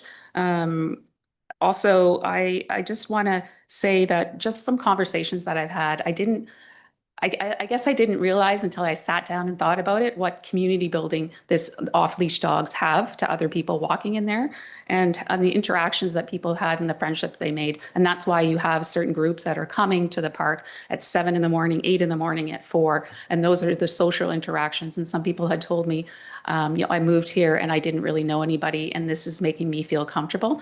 And it's not just people that have dogs. There's other people too that like dogs or just not able to have dogs. So I guess I underestimated the social component of that. I guess also I have a question about if we always like to look for information and proper etiquette. Would that be something that we're looking forward to have sort of a campaign on that, similar to how we have the Harvest Moon Trail and the etiquette, and as we're changing things? And I do realize this park has been, over the years, has been changed a lot, especially since we've had COVID. Many people started swimming up there, and I realize this space should be for everybody. So I want to make that clear. But as the talk around the table, I think I would be a favor of an approach maybe from May, the long weekend that we have in May, till maybe October of Thanksgiving. So those are 2 dates that are long weekends, to have those looked at as on leash till 7 o'clock, and then maybe perhaps off leash in the other season till 4 o'clock. So that is my preference. That is a discussion for council. That is just my preference. So I will open that up to everybody, and then there is a motion. The one thing that wasn't in the motion that I just want to ask, regardless of where the vote goes, is it doesn't say that it's a pilot project in the motion, I don't believe, but maybe it does, and I just didn't. It doesn't. So I would feel more comfortable if it had pilot project in there initially, but I think we've heard different people talk about the seasonal approach, so I think that might be worth a discussion right now before the motion goes on the floor. Is that where we should land right now? Yeah. Okay. Can I ask a question? Yeah, absolutely. So I actually feel like we contradicted ourselves, and maybe I'm reading this wrong. So if the dog control bylaw says that there are designated off-leash areas between November 1st and March 31st, and they are Woodman's Grove, Olson, Reservoir, Sherwood Rotting Ravine, and Pompano Development Green Space, which is Pondview. So we would clearly have to change this. So are we only saying though Reservoir Park is between 10 and 7? So the seasonal approach actually contradicts the whole bylaw. Exactly. So you would go between 10 and 7 and Reservoir all year long. And then if you wanted to go off leash, say at 5 on November 1st, you would go to Woodman's, Olson, the Ravine, or Pondview. So there's another option. So that we're making it seasonal at Reservoir contradicts the bylaw. Right? Did I get that right or wrong? That's my interpretation of The it. bylaw also provides for restrictions for any of those provisions, right? The bylaw also allows for restrictions to any of those provisions. So you're saying 10 to 7 for all of them? That's not what the No, this motion is, says. we're strictly speaking about reservoir. Okay. It would, any motion made today as it's presented would not relate to any park other than reservoir. Okay, so that's what I'm saying. So then why are we regulating it from a seasonal perspective if you can go to another off-leash dog park somewhere else for those 6 months? Because you can, because it says you can go to Woodman's, to Olson. So does anyone else follow me? I totally follow you. I brought it up, so I totally follow you. Yes, yeah. When I was reading it last night. Yeah. Does that make sense?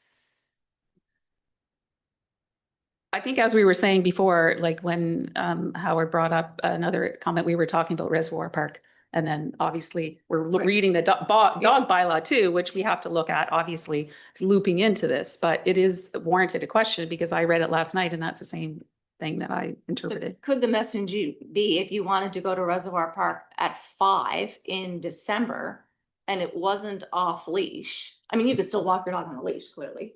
And so the option is that, or you could go to, let's say, Olson Park, because it's down the street. I'm just using that one as an example, to if you wanted to be off leash.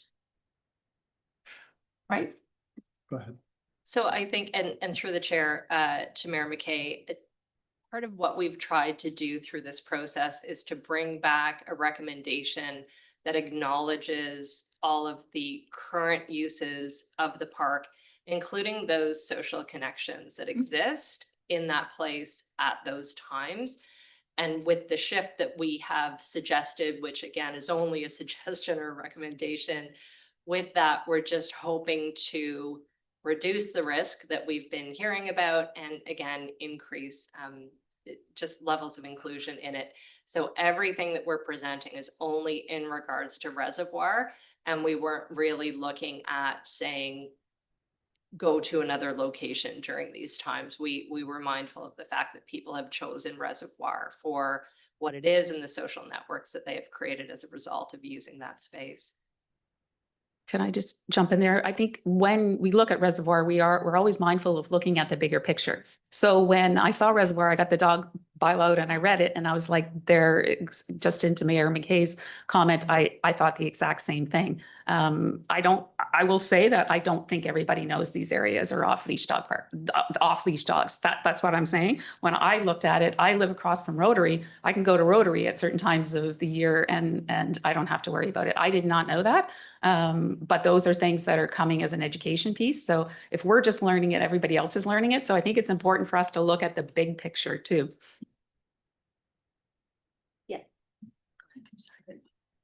I don't know, Counselor Elliott or Counselor Palmer, which, Thank you. To go back to the mayor's first question, I would support seasonal. I think people want to go to Reservoir because you can really stretch your legs.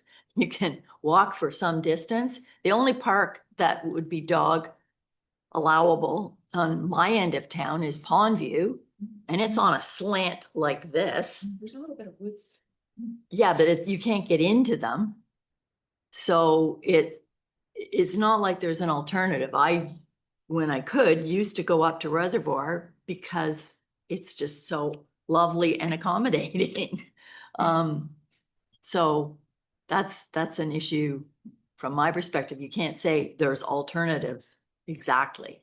I think we want to look at this particular park because it is a favorite for everybody. So to me, seasonal makes sense and we can play with the time if it's a pilot. Counselor Palmer. Thank you, Deputy Mayor. Sort of a totally different question I'd have would be for Caden. How much time do you think you're going to have to spend up there on this? Or like, I mean, you have another job. I mean, this is a new part of your job or something you're not doing right now. So how do you see that unfolding? 100%. Yeah, we do some patrols up there anyhow through the 4 years I've been here. But to your point, for sure, we're definitely going to have to be up there quite a bit more. And especially if the proposed times do come into play, that gives us a bit more availability to manage our time and to be up there during specific times. But yes, to your point, we're definitely going to have to be up there quite a bit more, both whether the time frames are as presented or however that may look. We'll be up there. But you don't see that getting in the way of your Other duties. Yeah. It's what the right word was. Fair enough. No, 100%. Yeah, there's gonna be a balance. Sure. Did you want to answer? Okay.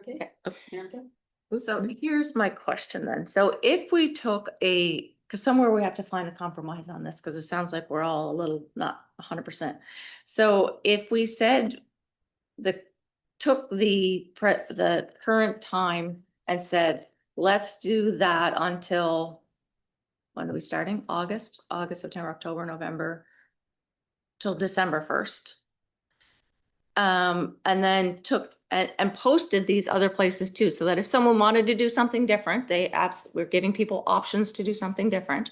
And then did an evaluation at that time and said, let's come back and did people like these other parks? Because if people didn't know, maybe they just didn't. Like, I think Councillor Elliott said, you saw, or maybe it was Eugene, or Governor, you saw people sitting at the picnic tables, having a conversations while their dogs ran. Well, you can do that at Olson Park if we have picnic tables. We can put picnic tables, but like, I'm just saying, so does that give people options? And then in December, we look at it again and say, are people enjoying this? Are they not? Let's see what the feedback is. We'll leave it up on Wolfville Blooms and have people continually give us their feedback. So we are evaluating the pilot on not just, we can continually do that, but in December, we'll take a full-fledged review of it again because it's a pilot. Kind of gives us the best of both worlds and gives us an opportunity to see how it would work or not. And then we evaluate instead of waiting a whole year. Is that that time period will give you both the bright and the dark seasons, if you will. Will provide approximately 5 months ish of opportunity to observe, which is and 5 busy months, so which does provide an opportunity to collect a fairly decent amount of data. We can look at whether or not it's December 1st or January 1st, one of those, like whichever seems to make more sense to make sure that we do hit those markers. But I think just looking over at staff, I think if that's the approach that council wanted to take, as I understand the way it was described, it would be the motion as it was presented with time of day provisions as a pilot program to be reevaluated by December 1st or January. I'm just gonna put out January 1st as potentially maybe a more appropriate point in time to be able to do that evaluation properly. But yeah, does that hit the mark for what you just described, Mayor? Yeah, if everyone's open to considering that. Yeah, I just want to make another comment. I do agree with Councillor Van Niekerk, but it's too bad that we have to go till August to start it because that's the summer months of swimming. It would be nice to have that data, like where you have the whole summer, like June and July of the months, and then we're heading into the dark. I still am in favor of the seasonal approach starting. I'm wondering how much more constraint that would put on staff. Is there going to be more surveys and feedback required? And is this the process that you're going to have to do again, like you just did? Do you want to start? Sure. Through the chair to council, we are here to support whatever it is that you want to move forward with. If this program or this change or this pilot needs to be brought to life sooner, of course, we will do our best to do that. We can certainly evaluate it sooner. We would really have to clearly map out what it is that we are looking to measure. And from our perspective right now, we want to ensure that dogs that are not under voice control of their owners, what we're looking for is that when people acknowledge that that is an issue, that those dogs are then put on leash. So I guess there is no initiation date in the draft motion. So in response to your question, if we can get what we need to actually effectively launch in time, we can start this sooner. Great. So I guess sitting here as the chair, I'm just concerned. Oh, I'm sorry. Thank you, Mayor McKay. I guess sitting here as the chair, I'm just concerned about the actual motion to get it right. We want to make sure that we have the right motion on the floor when council's voting. So what I'm looking at CAO, do we need to do that? Do we need to not put it on or put it on? Scribbling some notes, so I can read a motion if that would be helpful to council that you folks can give me some feedback on. That council supports a time of use restriction as a pilot program as permitted by the dog bylaw that would require all dogs in Reservoir Park to remain on leash between 10 a.m. and 7 p.m. daily to be reevaluated by January 1st, 2026. I just have a question. Is there anywhere in that motion that we could have the possibility of having, like, we're looking at this as a seasonal approach moving forward? I don't know, because that's what we've talked about all around the table. I think that's what so we've taken the guidance that the seasonal approach, there's something to be further evaluated there. That's what this pilot period would essentially do. Is look. I just want to make sure the motion is right because so is everybody happy with this motion? And there was no seasonal approach in that motion, but is that assumed? Is why we're looking at it on January the 1st. Any, Councillor Williams? Yeah, thank you. I really do think that the seasonal approach should be part of the motion rather than waiting until the assessment time in January or whenever. So I would prefer to have something towards the end of that motion which says that there would be a change in the time for off leash coinciding with the long weekend in October. Okay, so I'm not hearing consensus. I'm not hearing consensus that we want to have this till January. That's another thing. I am not clear. So do I need to go around the table? I'm looking at you, CAO. You've brought up the seasonal approach. I have. Mayor McKay has brought up the pilot till January. I am not certain on where we stand. Is that correct? So. But the evaluation will be, is the seasonal approach how we want to go? That's why we're reevaluating it early.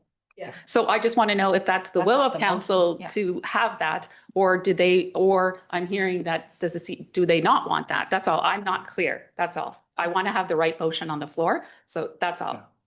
So if I can just try to put a little bit of additional clarity on it. So what is being proposed at the moment is that we move forward with a pilot project that would require all dogs in Reservoir Park to remain on leash between 10 a.m. and 7 p.m. daily. And that pilot project would be initiated sometime in the month of July or at the latest August 1st. And that would continue until January 1st, 2026, at which point it would be reevaluated. That period would be used to gain further feedback on seasonal approach or any other remedy that might address some of the concerns and issues that we've touched on here today, or that may come up additionally through that pilot period. So the purpose of pulling the evaluation period back from originally proposed to be August 1st, 2026 to January 1st, 2026 is to further consider whether or not, say, a seasonal approach would be necessary. I caution council, if you add too many details to the end of a motion on which we are committing to a pilot program, you have defeated the purpose of the pilot program and are in fact giving staff and the community direction in the absence of that additional data you said you wanted. That is my concern, that the motion will be too long. We've had that issue before when maybe the motion was not clear enough. Just want to make sure that we have that. So I'll still open it up. Do you want to speak on that, Miriam? Yeah, so I was just gonna throw out one that might encapsulate what the CIO said. The council support a time of use restriction as a pilot project as permitted by the dog control bylaw that would require all dogs in Reservoir Park to remain on leash between 10 and 7, where we will reevaluate on January 1st, 2026, where that period would be used to gain feedback on seasonal approach or any other topics that may arise. So it doesn't buckle us into anything specific, but we would say we would look at that one specifically. And other things might come up that we don't even know about at this stage of the game. I'll still open it. I don't know, was it you? Or- My light's been on quite a while. I do And I apologize, haven't Councillor. spoken at all. We're very powerful. That is okay. Oh no, okay. That clarification from the mayor was better because the way I was hearing it was in January, we were gonna come back and change the time because of the season. Thus, communication would be an ever-loving nightmare. If we think that it's going to take 2 months from now to August 1st to communicate this, to try in January to say, well, now the time is this, would be a nightmare. So I was working it in my head to think as part of the motion, if we were saying from August 1st to December 1st, it's 10 to 7. From December 1st to May 1st, it's 9 to 6. I don't even think that's a good idea. I like the evaluation, but this is sticking to the time that from the beginning of the pilot to the end of the pilot, it is 10 to 7 daily. Is that correct? Is that how I'm now hearing it?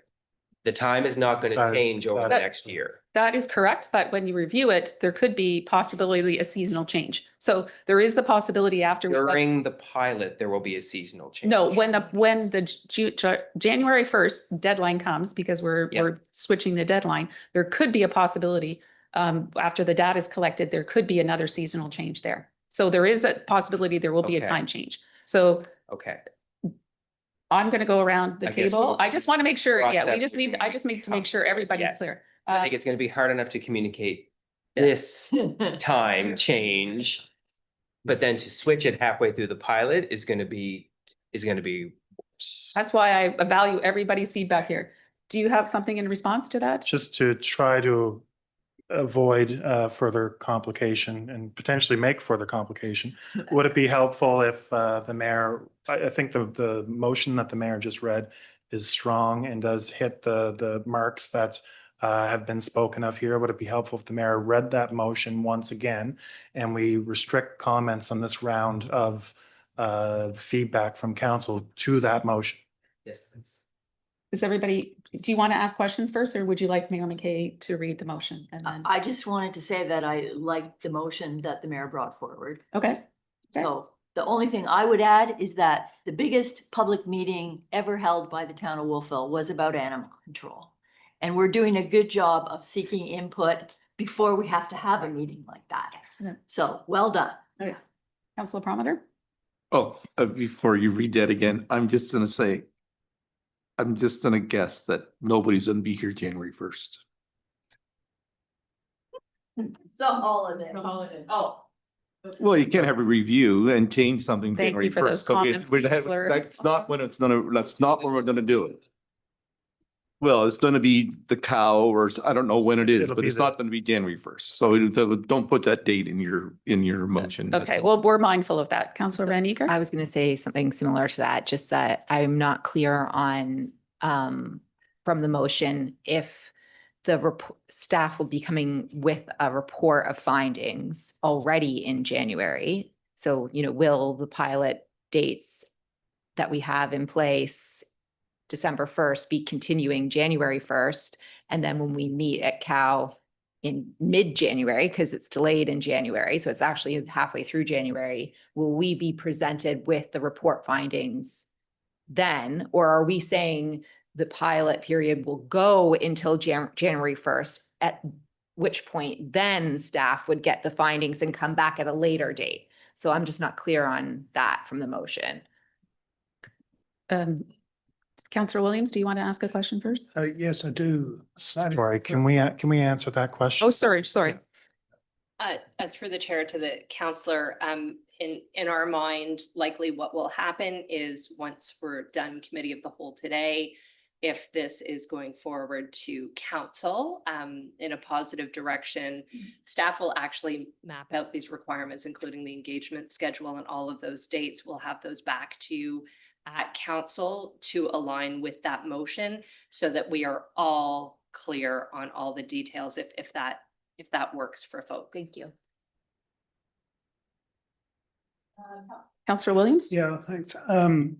I fail to understand how we can have an assessment of a seasonal approach if we don't have a seasonal approach in the timing associated with being off leash or on leash. So I think that, it's fair to put the motion on the floor and then it can be voted upon. So it's either passed or it's not passed, right? I am still in favor of the seasonal approach. I don't know, I'm trying to keep things as simple as possible in response to Councillor Butler's. Is it going to be more confusing? Should we just do it now? So the motion should go on the floor. Then we should have discussion about the motion like we do, and then we can vote on it. And if it passes, that's great. If it doesn't, that's another situation. Then maybe another motion. I don't know. Let's put the motion on the floor. Is that fair enough to go there right now? Is that good? Or any more questions? Okay. Mayor McKay, would you like to put the motion on the floor? I would move that committee of the whole forward the following motion to council for decision, that council support a time of use restriction as a pilot project as permitted by the dog control bylaw that would require all dogs in Reservoir Park to remain on leash between 10 a.m. and 7 p.m., where we will reevaluate by January 2026, where that period would be used to gain feedback on seasonal approach or any other topics that may arise. Now I will ask, are there any questions? I'll second that. Oh, I am so sorry. Well, second, we have a seconder on that. Now I will ask, are there any questions on the motion? Was Councillor Van Niekerk? Can I just make a comment to what Councillor Williams said? I guess the way that I was thinking about it is if we move forward without seasonal approach, just doing the 10 to 7 right now, we understand today the usage by off-leash dogs, right? So, but what we don't understand is if we did restrict that, what would happen in the evenings with other people coming. And so this kind of gives us a period to observe in the season change through the colder months. Is it going to be used by other people? We know today it will be used by off-leash dogs because that's what's currently happening. But if we restrict that, then are other people using it? The evaluation could tell us at the end, oh yeah, nobody was there, it was empty. Then we know, okay, maybe there's an opportunity to go with a seasonal approach. So I just wanted to add that comment. Thanks. I would Mayor McKay? Thank you. I would agree with that. I think for me, it is give us a little bit of time to look at how it's going to be used. Maybe there's changes in behaviors, like give people an opportunity to do that. And if that is the education and the change in behavior happens, then maybe it's way easier to change. I'd like to give people the benefit of the doubt. That's what's gonna happen. All right, that was really good discussion. I'm just looking around. The motion is on the floor. Are there any more questions related to the motion? Seeing none, the vote will come in. All those in favor, aye. Opposed? And that is carried unanimously. Yes, I would like to just call, have a little recess for maybe 10, maybe it should probably be 15 minutes. So let's say 15 minutes, 15-minute break. Thank you.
Thank you, and we are back. The next staff report for discussion is RFD 2025, Computer Network Architecture, Design and Installation. And I'm looking to David for that presentation. Morning, council and staff. My name is David Hopkins. I'm the manager of IT for those people watching online. This month marks my 30 years in the industry. Wow.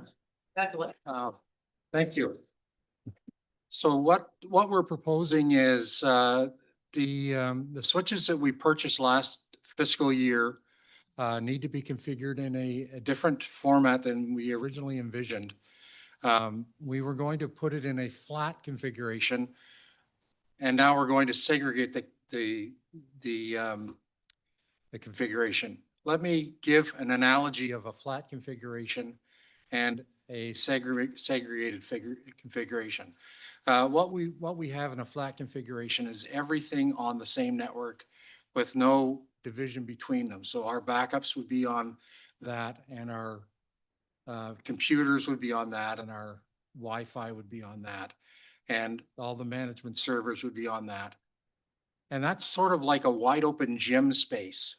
So everything interacts with everybody.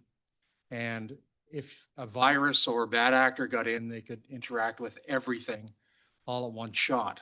If you took that same footprint of a gymnasium and you put up dividing walls and made it into apartments, we would have segregated spots so that if a bad actor got in, they couldn't affect everything, just one thing, and we would have much better way to catch and to mitigate the risk.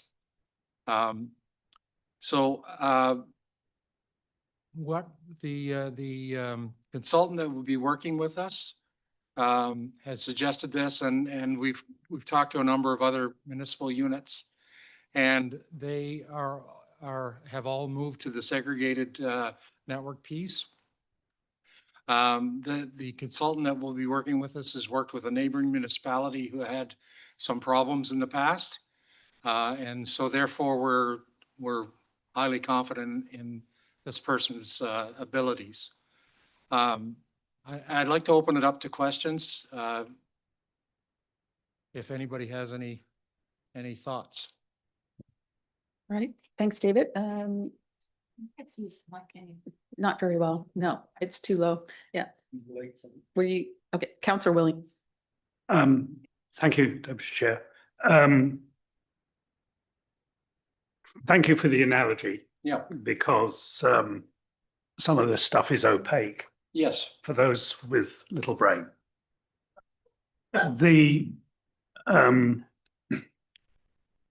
Does it make much? Councillors are at the bottom of the food chain. Well, I wouldn't say that, but okay. Well, they are. They are when it comes to access to the system. Sure. We really don't have much access at all compared to when I was a government servant. Right. Everything was available. But what does it actually mean there's any change to us in terms of getting in or out of the system? Perhaps more important, is there any change for the staff? Does it make life more difficult or less difficult for them? I really appreciate that question. That's a very good question. No, it will not affect anybody's access. It segregates our back-end systems, like our production servers. The access, we're going to be putting in new Wi-Fi devices in here. It's going to segregate those off of our production network, and there will be pass-throughs to allow access to different apartments from one to another, but through a door. So it's not just a wide open thing. The access to, as councillors, you'll come in, you'll log in just the same. Your password changes will have to happen in this building, as they do now. And for staff, it will be the same as coming to work and doing the same things that you've done every time. Does that help? Yes. Okay. Councillor Palmer? Thank you, Chair. Thank you, David. The question I have, so this is, your request is for a consulting, right? Like there's no hardware numbers and. No, the hardware was purchased last fiscal year. Oh, that's- The end of last fiscal year. It's just a configuration of that hardware now and by a highly technical and trained individual. Yep. So Councillor Elliott? Thank you. I just wanted to say I appreciate the up-to-dateness of your efforts. They are obviously, given what happened with Nova Scotia Power, highly necessary, and you are on top of it. So I thank you as a not very great computer person.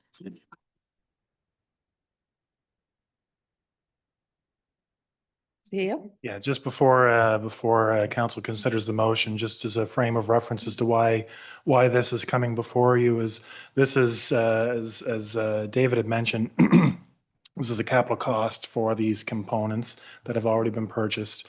The consulting fees to configure it in this way is an additional capital cost, which is part of the motion.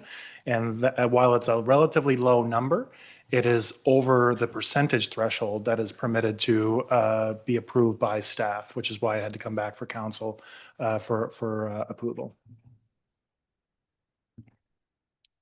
Are there any more questions?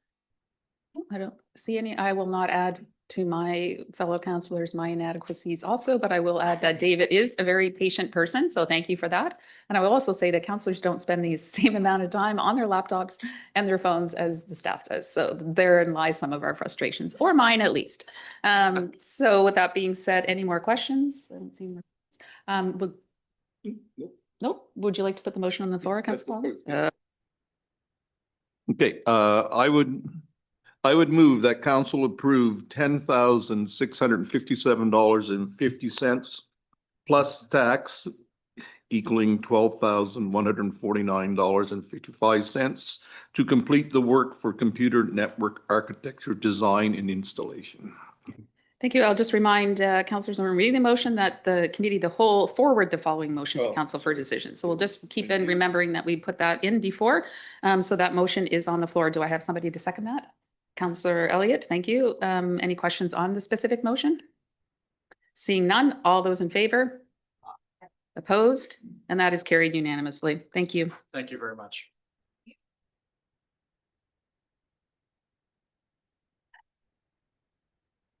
And we are moving on to an information report. We're on to the dogs today. Dog control and sheltering update. We've gone to the dogs. Sorry. Dogs and parks are on the agenda today. Same people, take it away. Barb and Caden.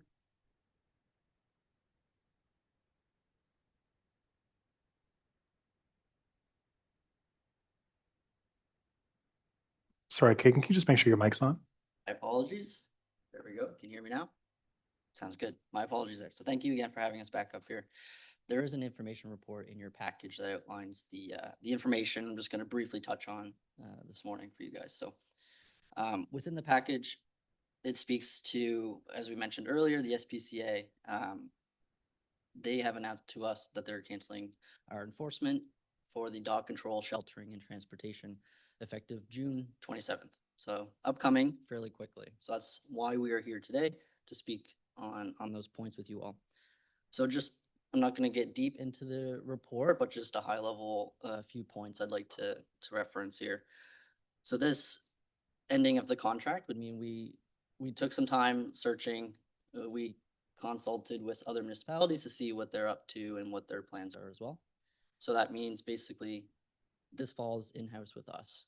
So our compliance staff, Maren and I, and help with Barb, we've been working around trying to figure out the best solution for us in the town and our residents and their four-legged friends. So that being said, we are taking it in-house. So that means full enforcement for the dog control bylaw would land with the compliance department, which is, we've been doing so. The dog bylaw is written in a way that it can be enforced by us or the SPCA currently. So we've been taking in some parts of that anyhow. But going forward past June 27, this will all be in-house. So that includes all dog noise complaints, running at large, so forth. So then we get into planning and doing a full rework and look at the dog bylaw itself. So with this change, we're going to be looking at the dog bylaw as well, seeing what changes and gaps need to be filled to meet this new change, with the services switching to town staff. And a part of that is looking at the SPCA, the contract there. They had emergency hours and so forth. So that, with us not being a 24/7 operation, we're exploring how that's going to look in-house with the assistance of consulting with the RCMP next door and seeing their proceedings if they were to get a call as well. So that's one major thing that's going to change. It is a reduction in a bit of service, but we're seeing how we can make up for that and fill those gaps moving forward. With that, of course, the contract ending, that comes with a monetary, we will not be paying them monthly, of course, so then that brings a financial change for us. So that will come into play when we look and explore moving forward equipment and costs as it relates to what we will need to assume the responsibilities of the animal control officer as such as the SPCA used to do. So other than that, those are the high level pieces.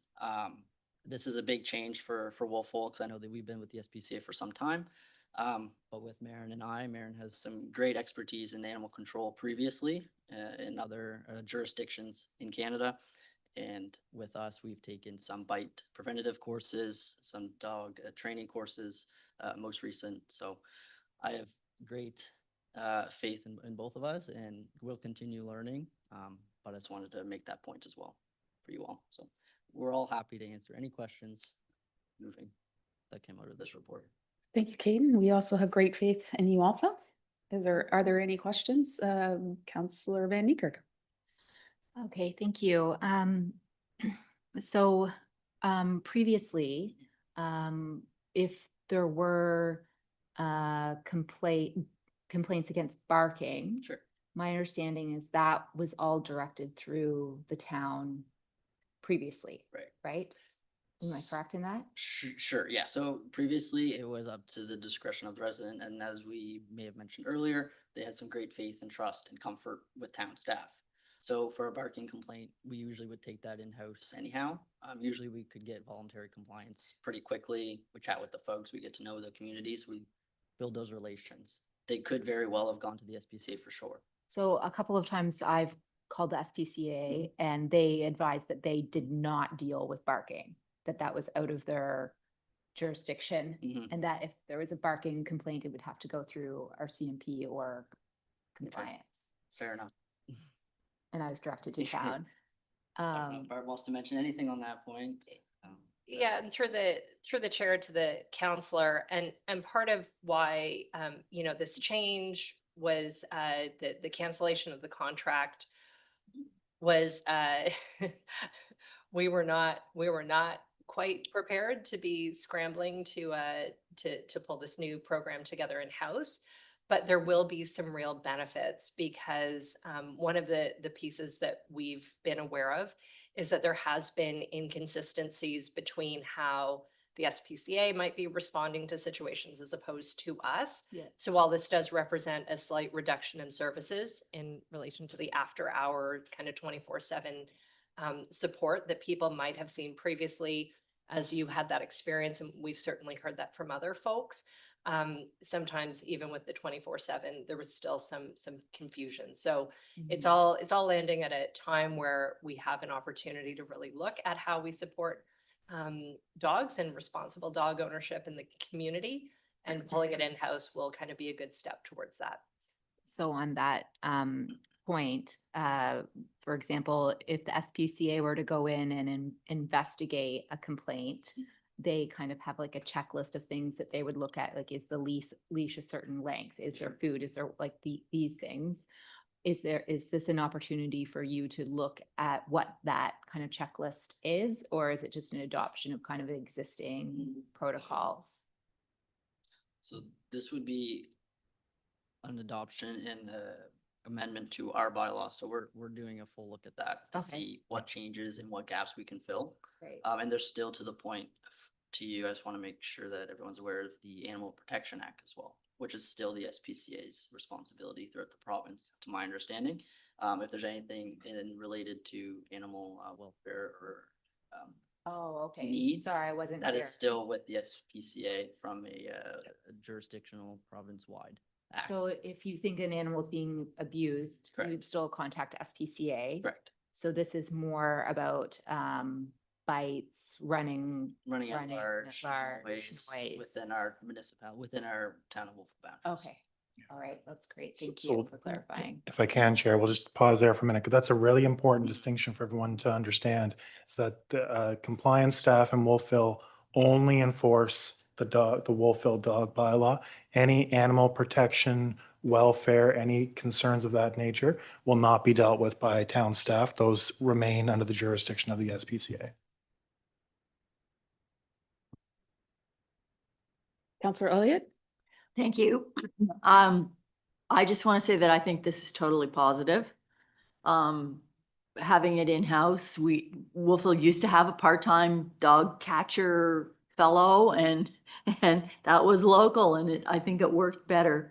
But also the piece about working with the RCMP is important too. And I'm just going to tell you a quick story about a dog we used to have who liked going downtown to find pizza crusts.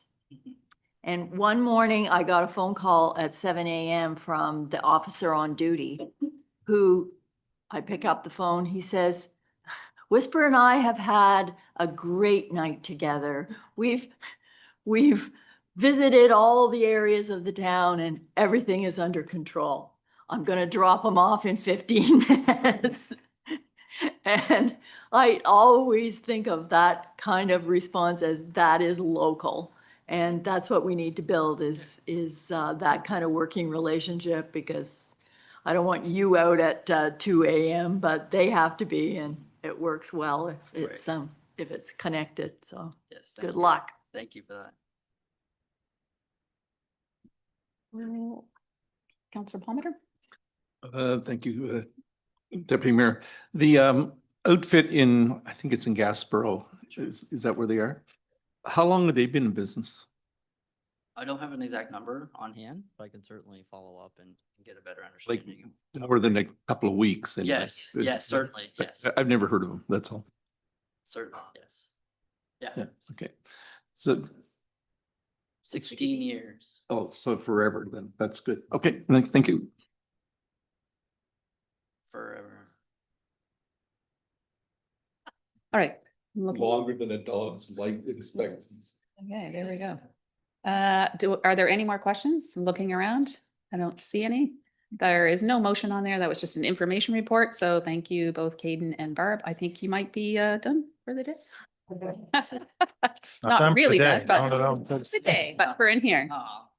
Thank you very much. Thank you so much. Thanks for the clarification. I was trying to give them the afternoon off.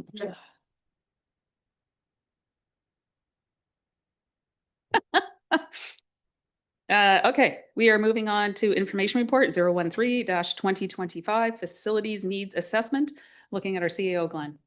Thank you very much, Chair.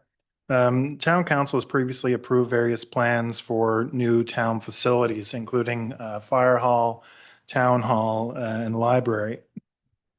The basis of those decisions in particular have changed over the last couple of years. Specifically, the town, Kings County, and Greenwich Fire Departments are no longer moving forward with the proposed merger, which is a bearing on the anticipated plans for new Wolfville Fire Hall. Immediate plans to raise the height of the Grand Pré and Bishop Beckwith dike systems, along with complementary plans to complete flood mitigation work at the Wolfville Harbor, will change to some degree the associated flood risk to the town. Financial pressures on the town continue to increase associated with required infrastructure investment, equipment replacement, and maintenance of town assets. With all of this in mind, a facility needs assessment was included in the most recently passed operations plan. This needs assessment will see the town work with its stakeholders to assess its facility needs now and into the future. And with this information, town council will then be able to discuss facility priorities and provide further direction.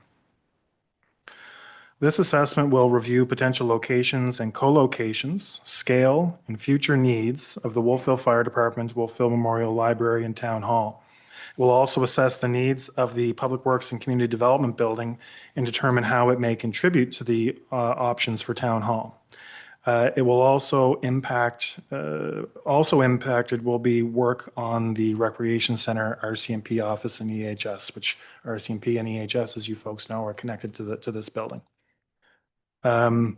With this facility needs assessment, our goals, we've listed a couple of key goals here, which are intended to be fairly specific and outline our needs as we move forward. They are to meet our service and community needs for the next 30 to 40 years, to create collaborative, functional, accessible, safe work and community spaces, prioritized cost-effective and prioritize cost effectiveness, and limit reductions in taxable assessment, and promote community sustainability and heritage with whatever decisions come forward. I won't get into the specifics in the approach, which are outlined in your report, but we'll just quickly touch on stakeholder engagement and next steps, and then take some questions. A great deal of work is completed to date, and this will be the foundation on which this work will build. Town officials have reached out to key stakeholders associated with this work, specifically the Wolfville Fire Department, the Annapolis Valley Regional Library, Kings County, and the RCMP to share this new approach. Those stakeholders will continue to be engaged throughout this process, and so their own planning efforts can align with the towns. And I will add that they are also, in each instance, supportive of this new approach in considering needs assessment. So in addition to answering any questions that council might have on this needs assessment, I'm also looking for some feedback. And I'll outline each of the points of feedback, and then we can go through them one by one, or however the chair chooses. Are the goals that I just outlined appropriate? Does this approach resonate? Does it seem to make sense for where we are and where we're going? Is anything missing? Is there any other feedback that council would like to share as we get this process underway? And with that, I'll pause there, Chair, and take any questions or any feedback that council would like to share. Thank you, CEO. Councillor Palmer. You're going to bite off a handful with that, with your request here, because just talking about the fire hall, town hall, library alone is a full-time job, probably. Yeah. And if by the time you get into talking to the community of what we want and what we need and how that's going to go, that is a huge project. I know that we've got somewhere with it before, but I think we're probably back to almost square one if we're not at square one. So I would be leery of how much time and effort you're going to be spent on that. That's my concern or my comment, I guess. Yeah, and completely appreciate it. I mean, the alternatives are fairly straightforward. We have a number of facilities that are outlined in the capital plan as it stands. It is actually a significant portion of our capital plan in the coming few years. As I said before, the basis of those decisions has fundamentally changed, and the view that I've gleaned from council and from staff over the past number of months is that it would likely be inappropriate to continue to just charge ahead with the decisions that have been made previously without taking some time to assess whether or not they are in fact the appropriate long-term decisions for the town. We have tens and tens of millions of dollars tied up with proposed facility projects that may no longer meet the need that we have as a town. So definitely fully appreciate your comment. This will be a body of work. But I feel, and after staff discussions, we feel that it's an appropriate step to take to simply pause, assess what we've done to date, determine what has changed, what additional information is needed. Again, continue to use all that work that has been done. Don't throw it out. Continue to use it. See what gaps exist, fill those in, and then come back to you folks to say, truly, these are your options. We can do this, that, or, whatever the other options might be. And then we can make some informed decisions that fit with the town's needs for facilities and for all infrastructure updates and improvements going forward. I guess that's my other comment to go with it, my other infrastructure, because there's a lot, like right from sidewalks right through to, I don't know. There's a lot of other things that hopefully you're going to look at, because I think this is an opinion, that we're underspending on some of our budgets in some of those categories probably too. That's an opinion. And hopefully you're going to also throw in there the regional, or I'll call it the pool, or whatever that facility you want to call it. But hopefully you're going to keep that in mind as well. Yeah, that won't be part of this particular exercise, but that is absolutely running tangential to this. And all of it goes to, I mean, your point is well taken. We have immense needs on capital, on facilities, on operations, and we have a limited number of taxpayers and a limited number with over 80% of all of our revenue coming from property-based sources, whether it be taxes or fees or whatnot. And 2.5 square miles in this town, we have a very limited ability to raise funds for all of these priorities. So that again goes to the need to just step back for a moment, really assess what our true needs are, and then take steps forward purposely to make sure that we have as much balance as we can find. We have that.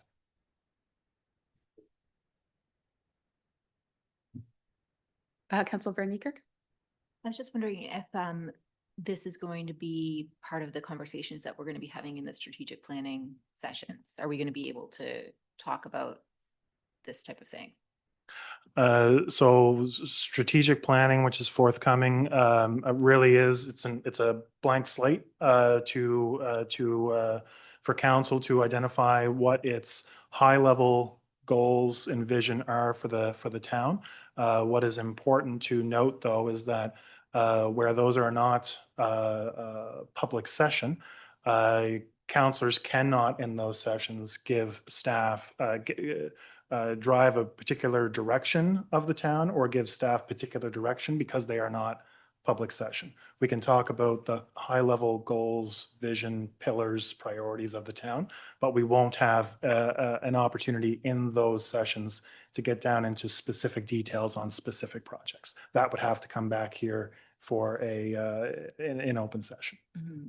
So just to clarify, so like in the strategic planning session, can we say, this is just hypothetical, saying like, we think infrastructure is is a main priority pillar for the town. Absolutely. So then when we come back from that, we could be like, okay, well, where does this fit in those pillars? That would be the appropriate level. Okay, yeah. Thank you. Mayor McKay? Thank you. Thank you, CEO. The questions I think you said, are the goals outlined below appropriate with our goals? And I think the answer is yes, until we get through our own strategic planning and set those pillars. I think, this work will dovetail into those things together as we come out and have further discussion. For me, the approach definitely resonates. I think that what maybe I was curious about if it was missing is, we have, I think, an evaluation going on with town land anyway as part of our MPS review. So although it's the land isn't technically a facility, it could be into this discussion. So will those two things morph as well? They get my words here for a moment.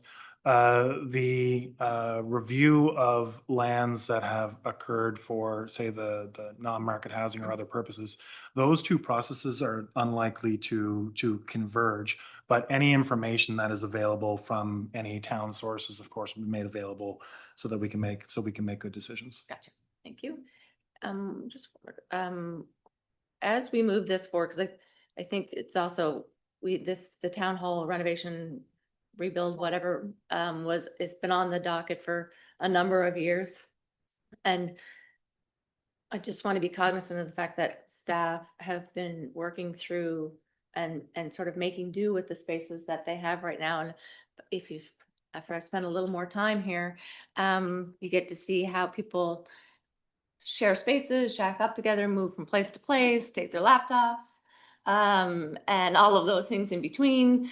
And so, wanting to make sure that, yes, we're making these appropriate facilities, making them appropriate for staff and what's happening coming forward, but we're not going to put a stop on all of the things that staff need to do their job. And we haven't made our washrooms accessible. If this is a long-term facility requirement, just want to make sure that our goal might be in the end to build something new or tear something down to the studs and do it over again. But in the meantime, making things appropriate for people to do their jobs. That's 100% correct. So there will be things that come up from an accessibility, from a safety, from a functional, practical point of view that need to be done to any number of our facilities. And because the timelines associated with this are, frankly, unknown at this stage, we will be moving forward with whether if it falls into a capital plan or if it's just routine maintenance, we will be moving forward with those isolated or acute upgrades as they're appropriate to our existing facilities. That's wonderful. Thank you. Councilor Butler? Just a comment where it says, does this approach resonate? Is anything missing?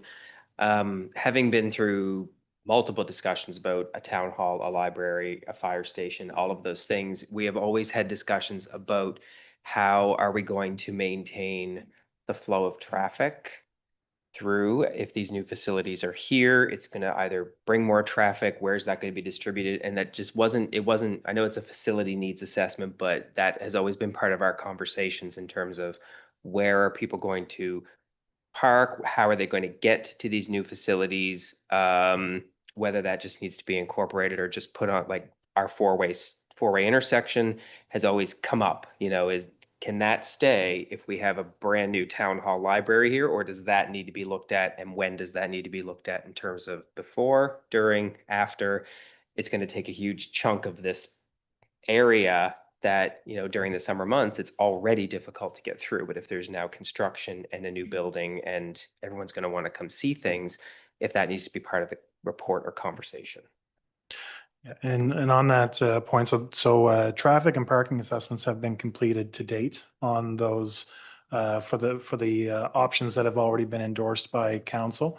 The same approach would go to those traffic and parking studies. We would assess what's there. If there are gaps, if there are other considerations that need to be filled in from that work that already exists, we'll do that, and that'll be part of the overall assessment.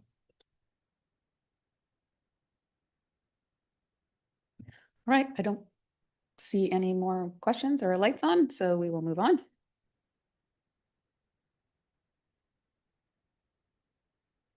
Glenn, you're still on? You're still here. No. The CEO, no, for the CAO report. Thank you very much, Chair. Just get my notes together here. All right, thank you. So it has been a busy spring. I look back to the back of the room, and I'll just take a really quick moment to thank and appreciate. We have an abnormal number of staff at the back of our committee of the whole room today, which is fantastic because it gives me an opportunity with a large number of people gathered in one place to offer a sincere thank you. We've been covering off many bases from, long-standing planning reviews to more recent issues with parks and dogs, and moving forward on recreational activities, programming, and different things of that nature. This year's operations plan has consisted of a lot of reviews in addition to actual work. So I found myself thinking many times over the last number of weeks, we are figuratively repairing the plane as we're flying it. And the folks at the back of the room have done a fantastic job at keeping the passengers happy, not losing any luggage, keeping us off the mountains, and also making sure that we can fly straight, high, and fast. So thank you guys very much for everything that you're doing.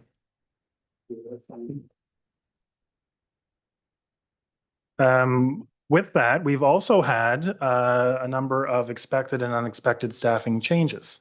So I'd like to welcome to the team Jamie Lee Chambers, our new RCMP detachment assistant, Diana Gibson, who is our new finance manager, just started yesterday, and Laura, I messed it up, I'm sorry. Yaroshevska. Yeah, that was Jen's fault. Yeah, Laura is, I practice that all, welcome. I practiced that name all morning and Jen got in my head. So welcome to you folks. We're very excited to have you as part of our team. Moving forward to some of the more recent activities, our Rec Hub soft opening. We had an open house last night in an info session in Community Ride, which I didn't get a chance to attend myself, but I hear it went incredibly well. There's a lot of excitement around that Rec Hub, and I do feel it's going to be a really important amenity and feature in our community going forward. So the first official loan day is today, continuing Tuesday and Thursday from noon until 6 p.m. and Saturday, Sunday, 9 to 5, all summer long. So I expect if you look to the Rec Hub from now through the rest of the summer, it'll be a hive of activity as we move forward. Initial tax bills were mailed out in early April, and staff will be reviewing the level of any arrears by mid-June to identify potential collection issues, and we'll keep council appraised through the audit committee of any issues that may arise from there. Building off of the presentation that we had seen just a few moments ago on IT, IT is also working with vendors on hardening our network switch environment. This will provide segregation of our network, making it more difficult for bad actors to infiltrate our networking environment, and working on daily activities and supporting all users and hardware. Staying with the theme of technology, but going to a practical application of it, staff are working on improved asset management framework and have engaged the AIM network in this work. Understanding and working to implement the right solutions for Wolfville is our current focus. Town has already been doing some asset management planning coming out of our initial plan in 2018, similar to the discussions around facilities management and what we know we have as far as our built environment, from pipes to sidewalks to pavement to everything else that's involved. Asset management already has crucial importance and will only grow as we move forward. An important piece of our asset management system is our GIS system. So GIS improvements continue, targeting enhanced mobile usability and field integration for asset management and operations, and supporting real-time visibility into our asset conditions. So we have a number of officials who are actively working on our GIS system. Trevor, Chris have been doing a fantastic job, not only with the modifications and addition of data into our GIS system, but also training our workers who are in the field to make appropriate inputs in real time and over time. That will make an incredible difference in our data and how we can use it to make decisions. On active transportation, so AT improvements have been completed, including new lines painted in town with the fashionable green line going all the way up and down Main Street, which has, maybe to my surprise, elicited a lot of comments on just for the color choice as we've given Main Street and Wolfville a little bit more style.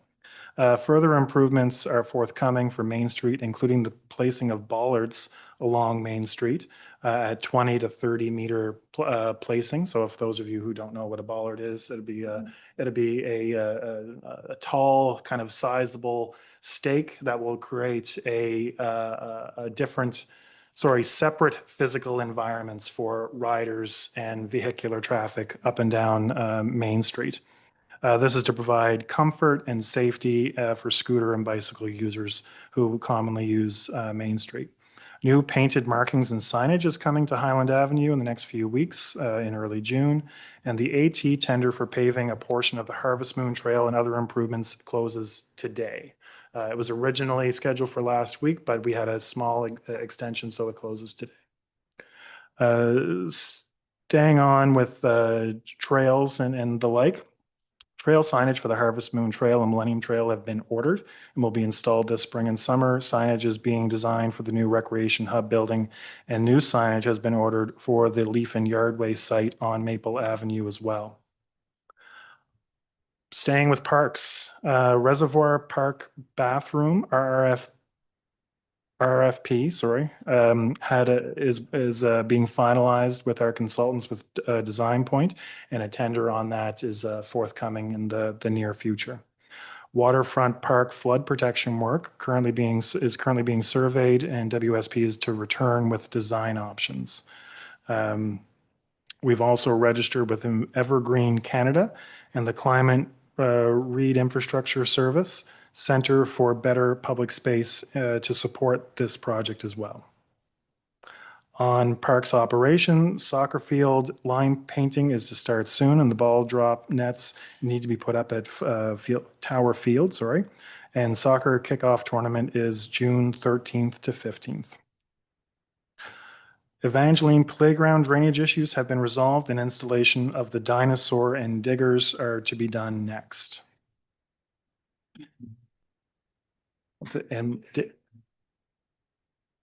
Sorry? The question, where is Evangeline Park? Top of the hill. Yeah. Yeah. Yeah. But you want to know the dinosaur.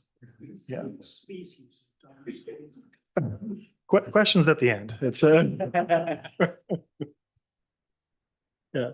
So I know diggers are an important feature in our house, so I can imagine that we'll be there quite often.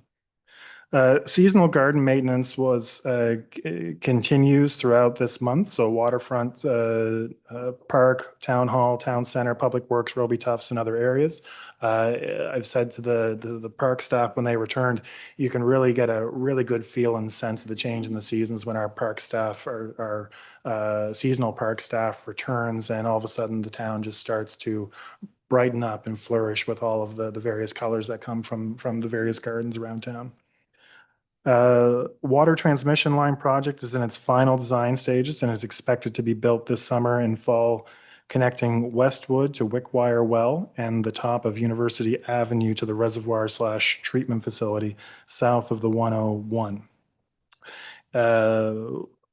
In fire services, in April, we had 16 calls for service. April saw 328 hours of training and 7 meeting hours. But to show you how fickle and how emergent things can occur. So we had 16 calls for service in April. We had 13 calls for service from Wednesday to Sunday last week.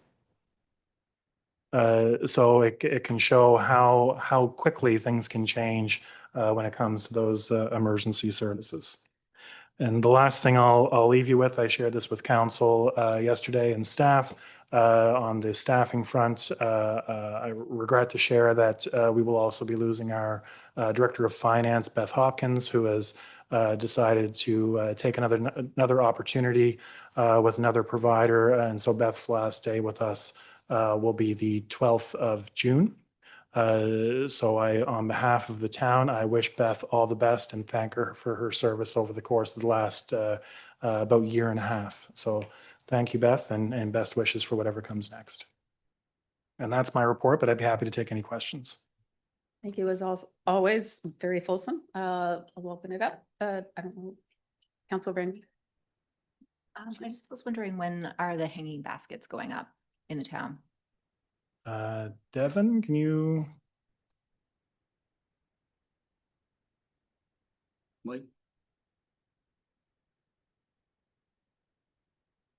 We can follow up with that info. Yep.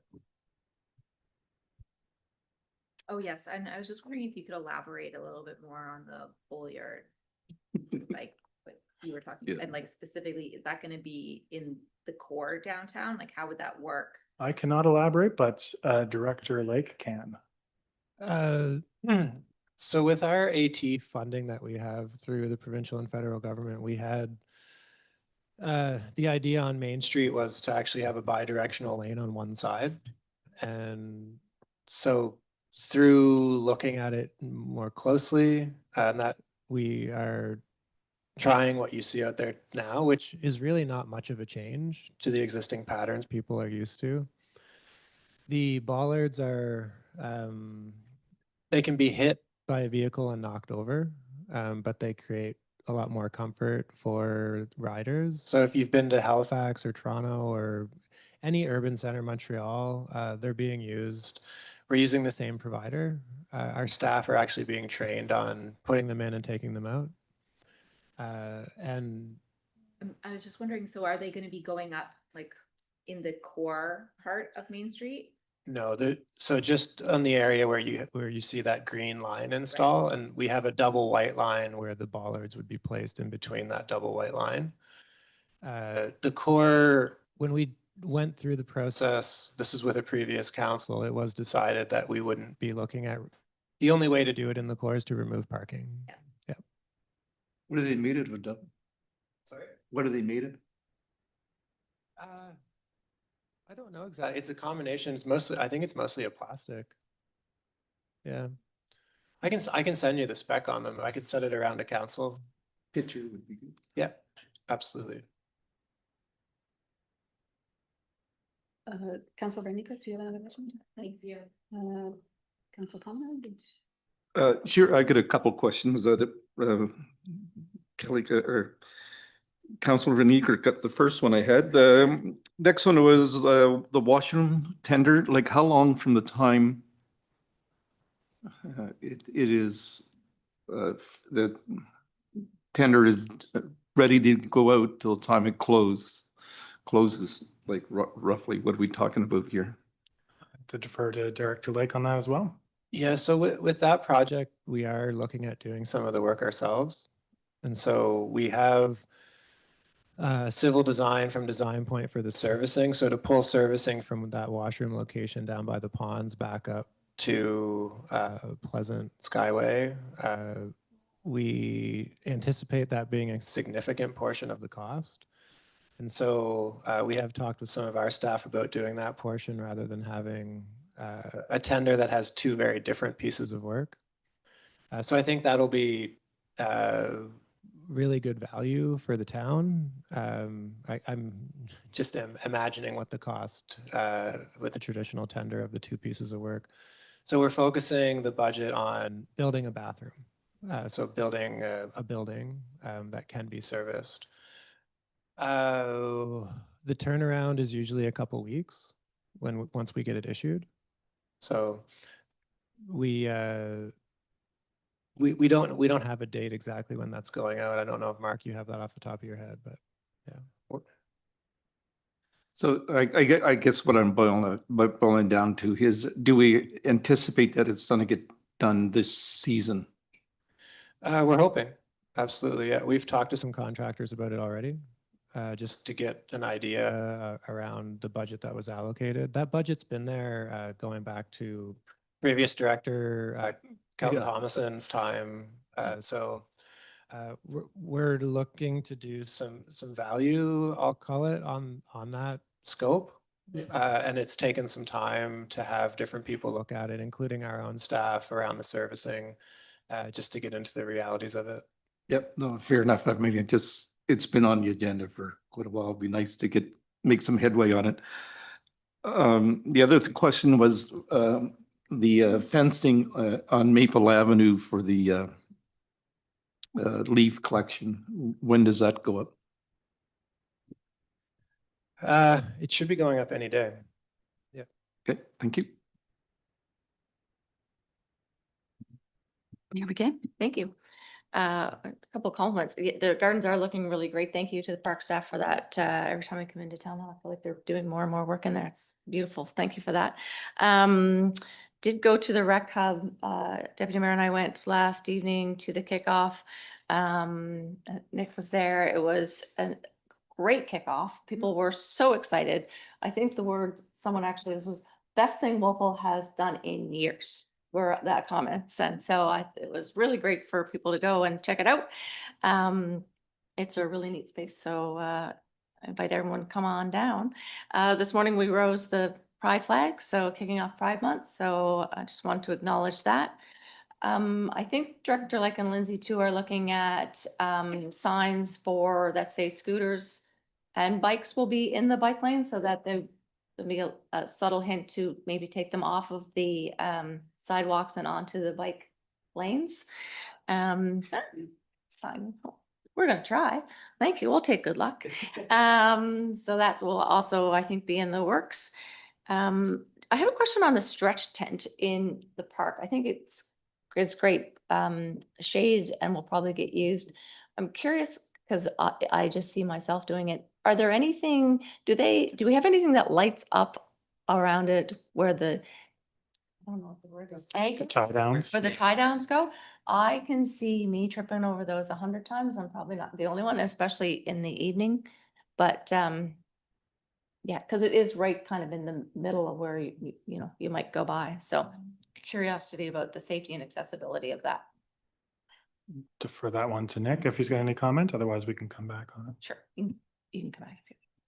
Yeah, that's a great idea. We'll definitely look into that. Probably some solar lights would do the trick for now. Yeah, sure. Awesome. Thanks. Doing a scan and I don't see any more lights on. So we shall move on. Just mindful that I know some people do have to get to work this afternoon. So we will start with the committee reports internal. Accessibility advisory submitted by Councillor Elliott. Anything to add? Submitted. Any questions? Thank you. Councillor Butler, Equity Anti-Racism Advisory Committee. Anything to add? As submitted. As submitted. Any questions? Thank you. Planning Advisory Committee, verbal report. I look to Mayor McKay. Thank you. Yeah, I'm going to try and figure out how to do a written report on this. I was talking with Barb and Lindsay on this. It's when you get a 160-page document to read and a 20-minute presentation, I'm like trying to listen and figure out what would I write about this because it was a long, elaborate discussion. But we're going to figure out a plan. But just to say that Happy Cities did give a fairly in-depth presentation for their 20 minutes. And even he spoke at record speeds to get through it in 20 minutes. We had a fairly heavy document, which I don't know if that's been circulated to all of council, but probably could be. Believe it has. If it hasn't, yeah, we'll make sure that it is. But most of it was then done, which I think all of us were at the Housing Accelerator Fund engagement sessions, but it was mostly the same information there. And I think all of us were there at one point or another. So that summed it up in a nutshell. Good question. Someone had mentioned that the previous PAC committee meeting was not put on the website or online, that the recording wasn't made available. I'm not sure if that has since gone up or what the status of it is, but I just wanted to mention that. I think it has.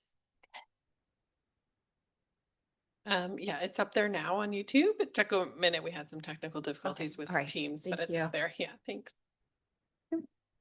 All right, move on to source water. I look to Councillor Williams. Anything to add? As submitted. Okay, any questions? Okay, thank you. Town and gown, that's submitted by myself. Any questions? I have nothing to add, sorry. Anything, do I have any questions for myself? As submitted, how about that? Any questions? No. Okay, thank you. Then we'll move on to committee reports external.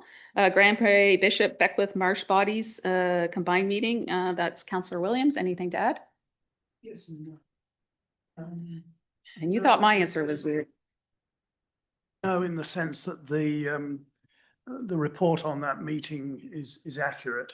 It's just that subsequent to that meeting, I asked her 3 questions of the province about technical matters.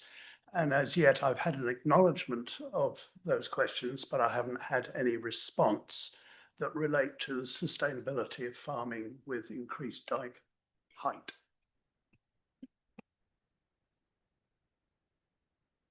Okay, so we're moving on to WBDC.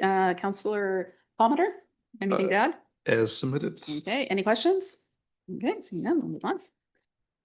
And we'll move on to public comment, the same that we had at the beginning of this agenda. Is there anyone online? Nobody online, and I don't see anyone in the gallery, so we'll move on. Can I have a motion to go in camera? And could you please read that motion, please? Need a motion? I can. No, sir. I would move that council move to an in-camera meeting under section 22(2)(e), (c), and (db) of the Municipal Government Act for contract negotiations, personnel matters, and the Code of Conduct complaints proceeding to the investigation stage. Can I have a seconder for that? Councillor Williams, thank you. All those in favor? Okay.